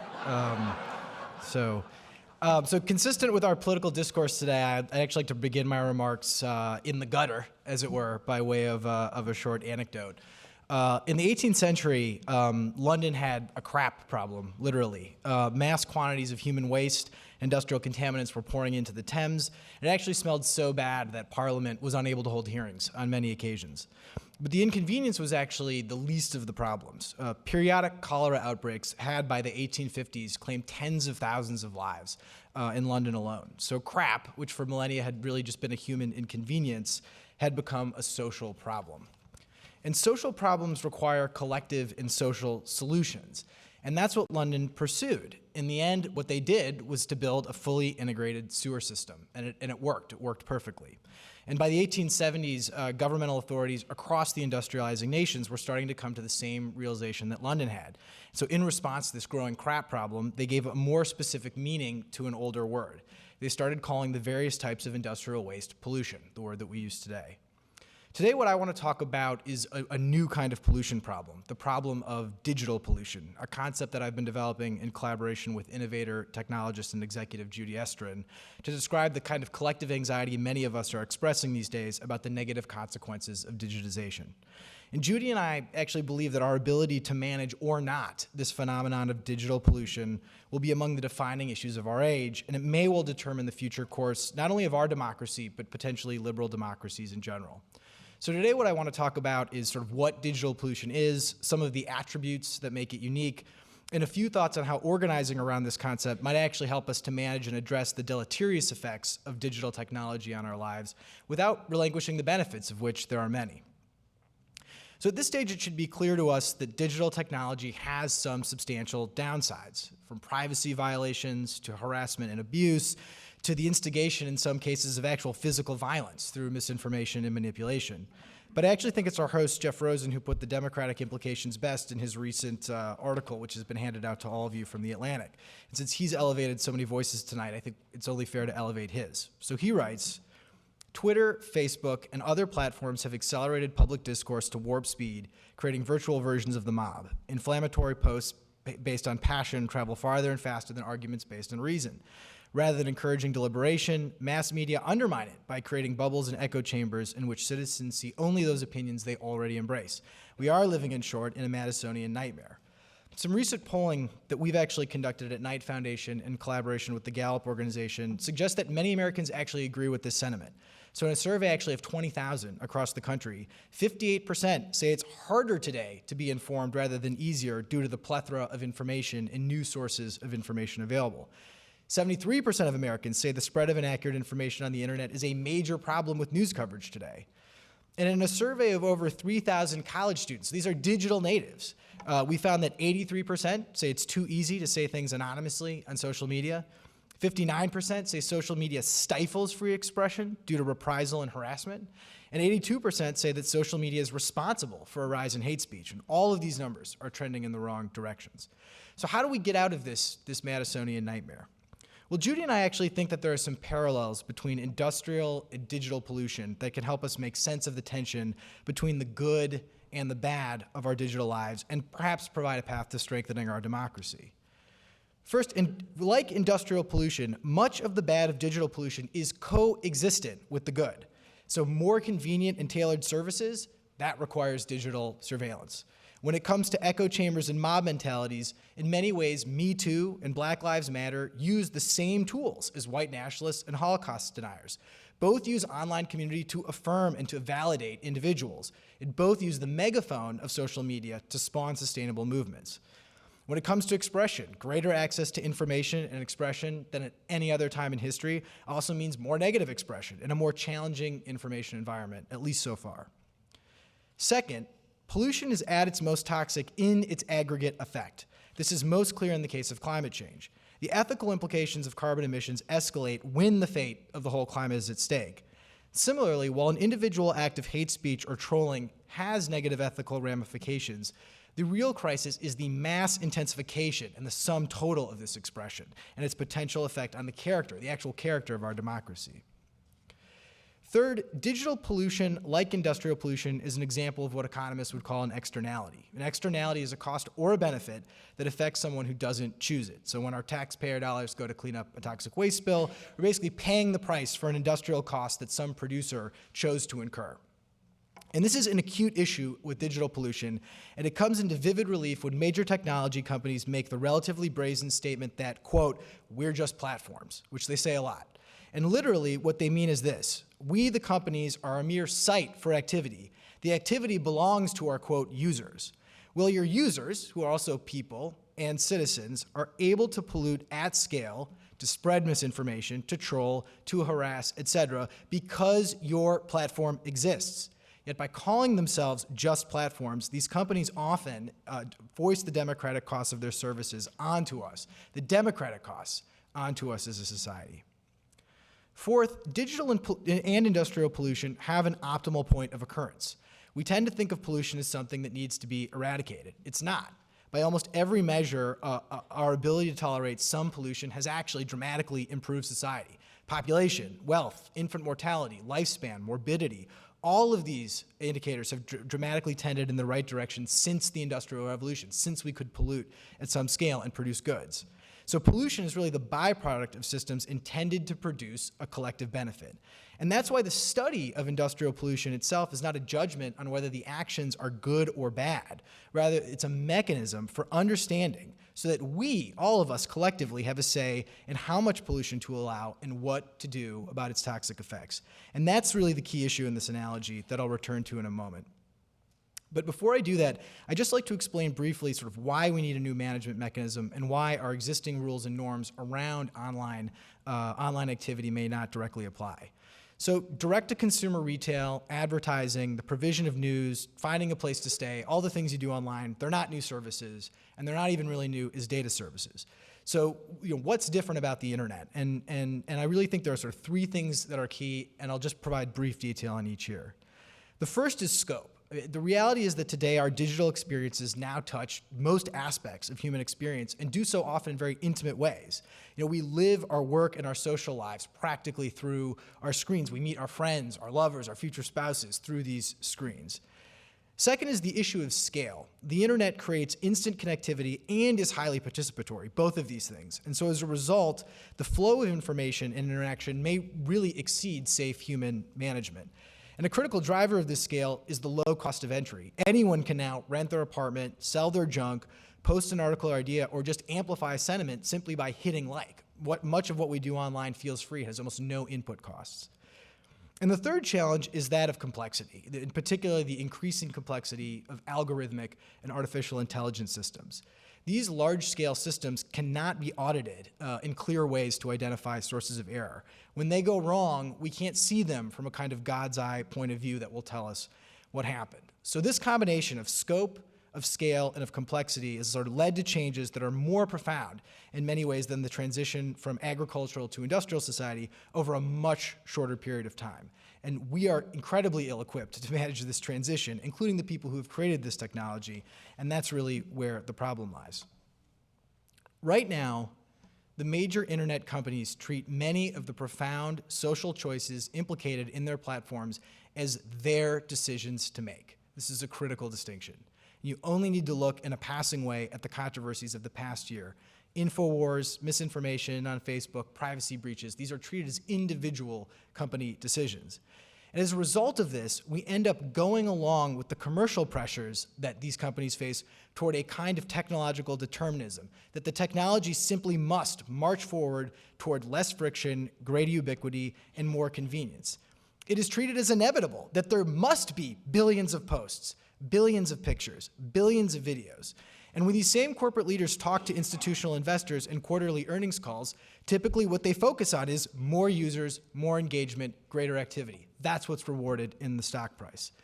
But the problem, of course, is that these are not just commercial questions. They are fundamental questions about societal values, and they do not belong to the companies alone. They belong to all of us.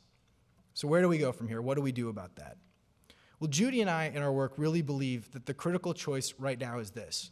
Will we treat the effects of digital technology and digital experience as something to be managed collectively or not? And when we argue for this, we're not arguing in lieu of a solution. We're arguing that coming to this recognition is a critical part of the solution, because there is no consensus today that the way that there is with industrial pollution, that digital pollution is in fact a problem that obligates collective management. We believe we must now stake the same collective claim in digital pollution. What we face is not the good or bad decision of any one individual or even any one company. We should collectively decide at what level we can tolerate the problems associated with digital pollution in exchange for the benefits. And we should be able to decide collectively what we're willing to give up in terms of economic growth or convenience to prevent social harm. We have a model for how to do this. Industrial pollution is studied in an objective way. Atmospheric and environmental scientists research how industrial byproducts change the air and the water. Ecologists measure the impact of industrial processes on plant and animal species. Environmental economists create models that help us understand the trade-offs between, for example, a rule limiting vehicle emissions and long-term economic growth. We require a similar understanding of digital phenomena, their breadth, their impact, and the mechanisms that influence them. And then we need to decide what we want to keep and what we'll give up. Perhaps the internet will be less free, less instantaneous, less convenient, or God forbid, a little less entertaining than it is today. We may begin to add friction to some transactions, and we might take steps to enable and even enforce constructive, fact-based debate instead of rewarding radicalism, extremism, and polarization. It's certainly not clear how to manage digital pollution in a way that preserves all the benefits that a ubiquitous on-demand internet has provided to society. But no matter the future, our view is that the course must be set by the whole of society, armed with objective information to decide what we sacrifice. We're absolutely in this together. Thank you very much for your time tonight. Really appreciate it.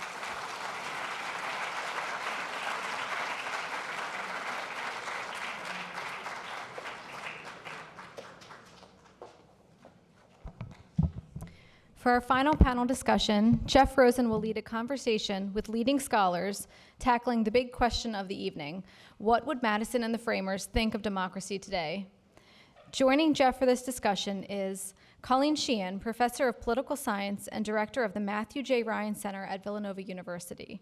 She is the author of The Mind of James Madison, The Legacy of Classical Republicanism, and James Madison and the Spirit of Republican Self-Government. Greg Weiner is assistant professor of political science at Assumption College. He is the author of American Burke, The Uncommon Liberalism of Daniel Patrick Moynihan, and Madison's Metronome, The Constitution, Majority Rule, and the Tempo of American Politics. And Larry Kramer, president of the William and Flora Hewlett Foundation and lecturer in law at Stanford Law School, where he previously served as the dean. He is the author of numerous books, including The People Themselves, Popular Constitutionalism, and Judicial Review.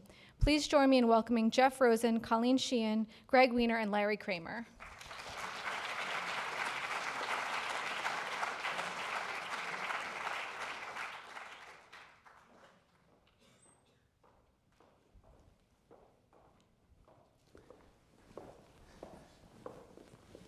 Ladies and gentlemen, it's been a privilege to share this amazing evening with you, and we're really fortunate to have three of America's greatest Madison scholars here in one place. Not since Madison dined alone or something like that, have such a group of Madisonians been convened. And I want to start with Gregory Weiner, because Professor Weiner's book, Madison's Metronome, transformed the way I thought about James Madison, introduced to me the central Madisonian conception of time as being central to his vision of the triumph of reason rather than passion, and emphasized the need for cooling mechanisms to slow down the formation of public opinion so that reason rather than passion could prevail. So, Greg, in your great white paper for the Madisonian Commission, you talk about the many ways that technology and other factors have undermined Madison's hope that majorities would form slowly and be ruled by reason. Describe what Madison's vision was, why time was so important to it, and what some of the factors undermining that vision are today. Yeah, thank you very much for having me. The distinction really starts for Madison with the distinction between reason and passion. For Madison, the passions were to be diffused, and reason was the mechanism by which we were to make decisions. And for Madison, the power of time is in the delaying effect, in giving natural space for the passions to diffuse.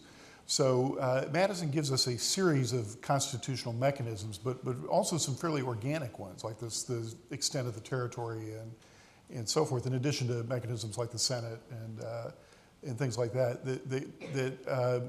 The way I would think of it is that a majority has to cohere for an interval that is proportional to the gravity of the issue under consideration. So something that's a major change in the regime requires much longer coherence for Madison so that public opinion can settle and be deliberate.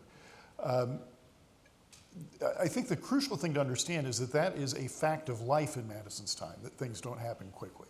So it's not by any means a flaw in the Madisonian system, obviously, that he doesn't see Twitter coming. But things are possible now that were not in Madison's time, such that I would argue that patience, which in his time was a fact of life, has now become something of a virtue. And that poses a dilemma for the Madisonian system, because Madison was not entirely unwilling to rely on virtue, but not ultimately willing to rely on it. Magnificent. Professor Sheehan, I found your book by happenstance in a bookstore in DC, and was also awakened to the central conception of the media in Madison's thought, and it was you who focused on his essays from 1791 in the National Gazette, which envisioned this class of enlightened journalists that he called, as you noted, the literati, who would allow reason slowly to prevail using mass market newspapers. You also talk in your great white paper not only about time, but about space, and you quote Captain Spock in Star Trek on that proposition. So how would you amplify on Greg's thoughts, and how is space as well as time important to Madison? Well, first of all, Jeff, thanks for having me. And being from Pennsylvania, I just want to say that I've watched the Constitution Center, actually before it was founded, since its inception. And I am absolutely thrilled with the work you're doing here. Thank you for that. Just one more thing on that instead of substituting things for the Constitution and the founding because of being afraid that the public won't be really interested, you barge right ahead and you do the Constitution, take it seriously because people are interested in it, and you speak to citizens as if they are educated human beings, because of course they are, as opposed to talking down to people. Yes. And I think that actually summarizes much of what Madison stood for. The idea of space and time, Greg's work on this is excellent. Madison was afraid of what he called majority faction, which basically was afraid of that those who get in power rule simply because they're the greatest number. And so it's might makes right. And so his whole scheme, his whole design for the Constitution is to not only try to prevent that, but to put in its place a just majority, or what he sometimes called public opinion. He wanted to place power on the side of right, and by right he meant justice. So that's a challenge he set up for himself. And it was a challenge that he said, never before had we been successful at this. Free government had been tried over and over again since ancient Greece. And every time that there was a momentary ray of glory, as Hamilton said, that broke forth from the gloom and dazzled us with its fleeting brilliance, soon enough it would fail. And so Madison thought he had seen the way finally that it might be possible that free government, small r Republican government, could finally work. And his part of his solution to that was to extend the Republic so that the communication that's required to form a majority will take time. And I also think not only time, but in the midst of that time, deliberation. So we might call it deliberative republicanism. And Madison's scheme to do that was for the purpose of actually finding a way that the people could govern themselves rather than depending on others. If we take the time, slow things down, build in institutions like federalism, separation of powers, checks and balances, bicameralism, all these things work as obstacles, but not just to stop things, but for something to happen there. That is for us to stop and think, deliberate, talk to one another, and come, if we can, to a consensus on public measures.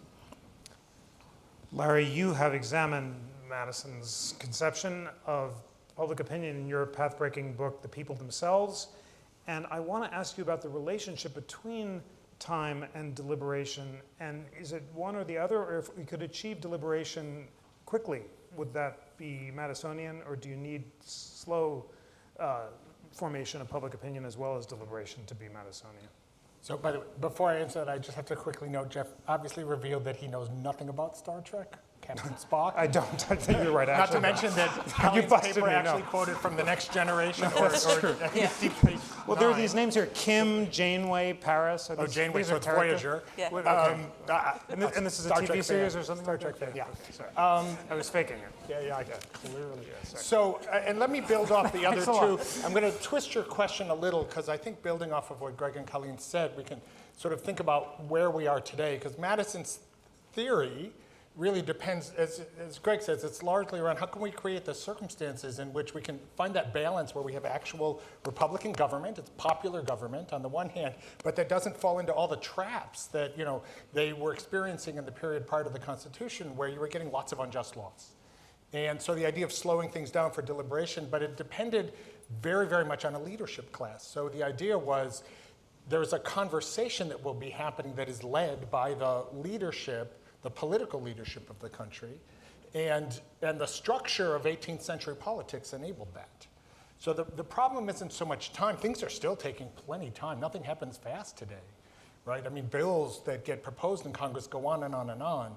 But what has happened is the structure of politics, in which the way in which communications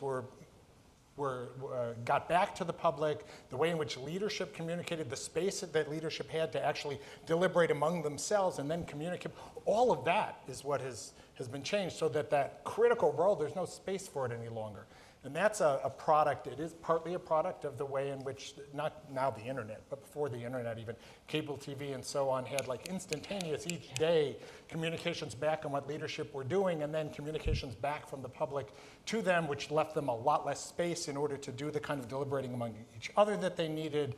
The way in which the structure of politics, whether it's campaign finance, primary elections, the dissolution of political parties, have shrunk the space available to our political leadership to exercise the kind of leadership that the Madisonian theory presupposes. And so it's not a product of bad people, but it is a product of politicians kind of trapped within a system that doesn't give them the freedom to do the kinds of things that the Madisonian system presupposed.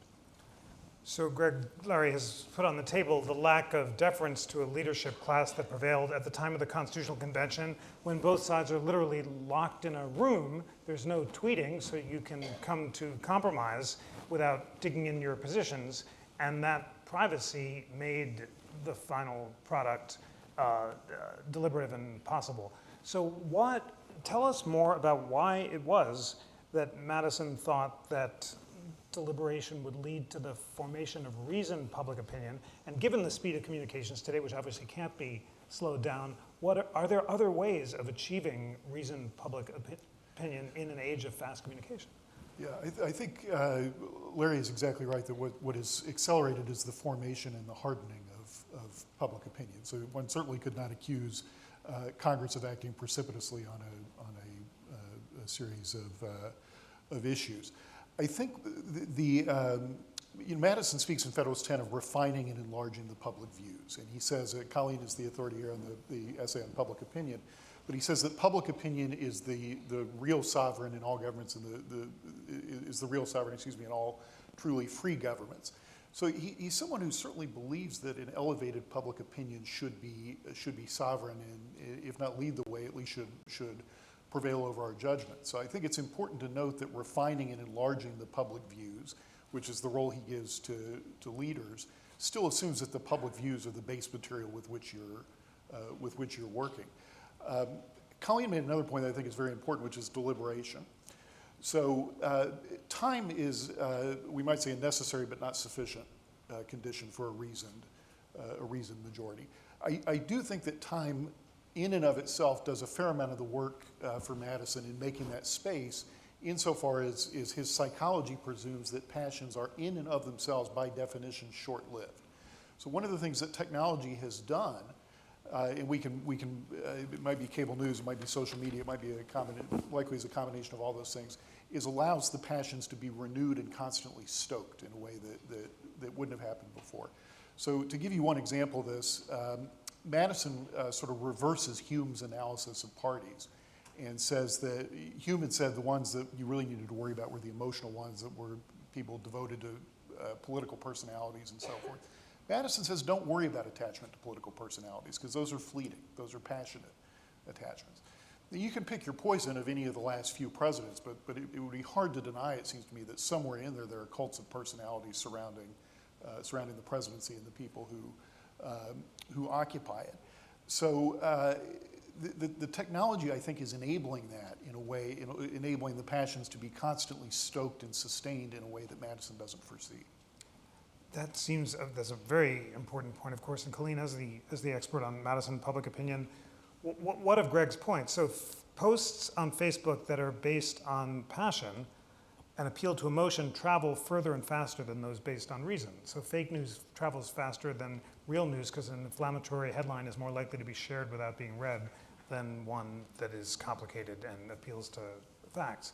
So given that reality and a politics that appeals to politicians in emotional rather than in personal terms, what light can the Madisonian dichotomy tell us about how to resurrect the role of reason in the formation of public opinion today?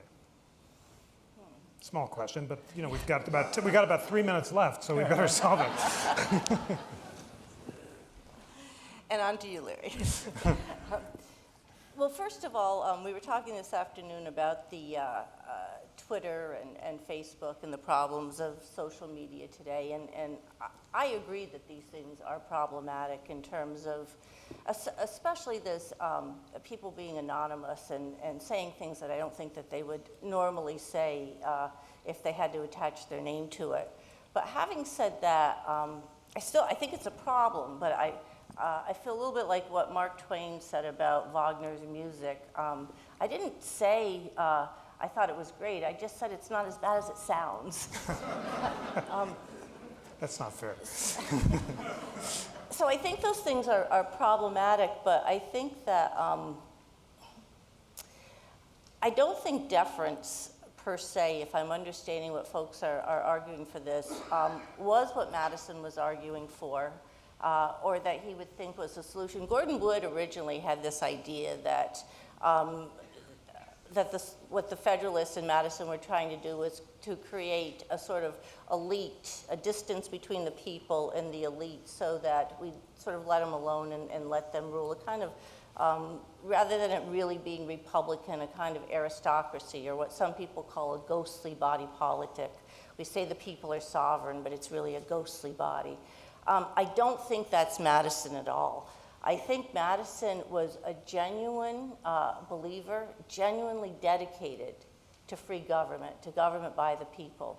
And so the idea had to be, how do we take what we have in terms of the public views and put them to the test without having a minority rule or an elite rule? How do we establish deliberation at all kinds of different points of the governmental levels and systems, so that, just like education is about putting ideas to the test and weeding out the ones that don't hold up, that are inconsistent, that people can argue to you are just wrong. And so the Madisonian system is a kind of a civic educational system in and of itself. In which, in the final analysis, those who rule are, in fact, the people. Now, how to do that today to slow things down so that we can have more reasonable opinions as public policy, this, I think, is primarily it's certainly a problem of what's happened in government itself. Congress is not legislating. And Senator Coons is right. People in Congress have got to get the courage to do their job again. It's time for them to stand up and be legislators and not just constituent service or running for election. Because the people's views work through their representatives. And if the representatives aren't doing their job, then they have actually let down their constituents, and they're not representing their views. And so I think that's probably the first step and one of the most important steps, to reestablish what Madison was looking for. Larry, because we're going to respect Madisonian ideas of time, you have the last word, and you can sum up as you please this remarkable and just incredibly illuminating discussion. But I do want to ask about the role of education in general and constitutional education in particular. Madison says that democracy without knowledge leads to tragedy or farce, and he recommends instruction in the science of government as a way of educating citizens to adhere to Republican liberty. What was the basis before that, and is constitutional education actually a crucial part of the solution? Let me fit that in, although I want to, actually I don't disagree, we don't disagree at all, Colleen and I, but I want to elaborate on her point a little bit. So think of three potential positions. One in which what you're advocating is for some kind of elite rule that actually is to a large extent the Federalist position. Gordon Wood's not wrong on that. You know, the notion was that citizens are subjects except on election day when they have sovereignty to replace their leaders if they choose. It's not a particularly appealing conception, and in fact it is the point on which the Republicans led by Madison and Jefferson disagreed, because they did believe in popular rule. On the other hand, think at the other side of what we think of as direct democracy. They absolutely did not think that was a good idea. You can't actually just have direct government by the mass of people. It never works, leads to all sorts of bad outcomes. So the key Madisonian insight, which I think is really kind of brilliant and so much lost today, is this balance in the middle. That's where the role of a so-called elite is leading the public in the conversation to have a government by persuasion. And so the whole structure of the system of extended republic, separation of powers, was all about creating a space for an ongoing conversation by which eventually a majority would coalesce around positions that were most likely, they might not always be, but most likely to be reasonable and just. And I think that insight remains valid today. I think after that, you have to kind of put the founding aside, because the fact is constitutional law is necessarily a form of customary law. It's refracted through a text, but it has nevertheless been evolving since day one. And the structure of our politics and our political institutions and our public are so radically different today that we have to think about how do we capture that core insight in the context of today's politics. And so, again, I agree with Colleen about what we need from our representatives, but we do need to acknowledge that, as I say, it's not a bunch of bad people who only want to do constituent service. It's that we have created a set of institutions that are limiting what they can do, controlling what they can do. And as I say, those are things, we know many of them. They are our system of campaign finance. They are our system of elections, in particular primary elections. They are our media system right now. These things are distorting our politics, and we do need to address them somehow as citizens to create the space. So where does constitutional education fit in? One of the biggest losses, and you see this is not just on the public, but also on the part of most elected officials, all of the kinds of things we're talking about, most of them don't know and can't articulate. Because in fact, beginning about a generation ago, we stopped educating our children in the fundamentals of what it means to have an American democracy. Didn't think of that as an applause line, to be honest, but you know, it's actually kind of unfortunate that it is. So we do need to recover that and recognize that education about the responsibilities and obligations of democratic citizenship is not teaching people that there are three branches of government and something called judicial review. But it is getting people to understand these Madisonian insights. How do we have a system of popular government that will work, and what are your responsibilities and obligations, and what do we need and expect from our leadership, and how do we both create the space for them to do that and then hold them accountable when they don't? That is the perfect notes to end this absolutely remarkable series of discussions. So for educating our audience about the core insights of Madisonian democracy, and to our audience for taking the time, taking these 2 hours tonight to educate yourself about the Constitution and to learn from the greatest minds in America from diverse perspectives about the Constitution, I want to thank you for doing your duty as citizens. Thank you all.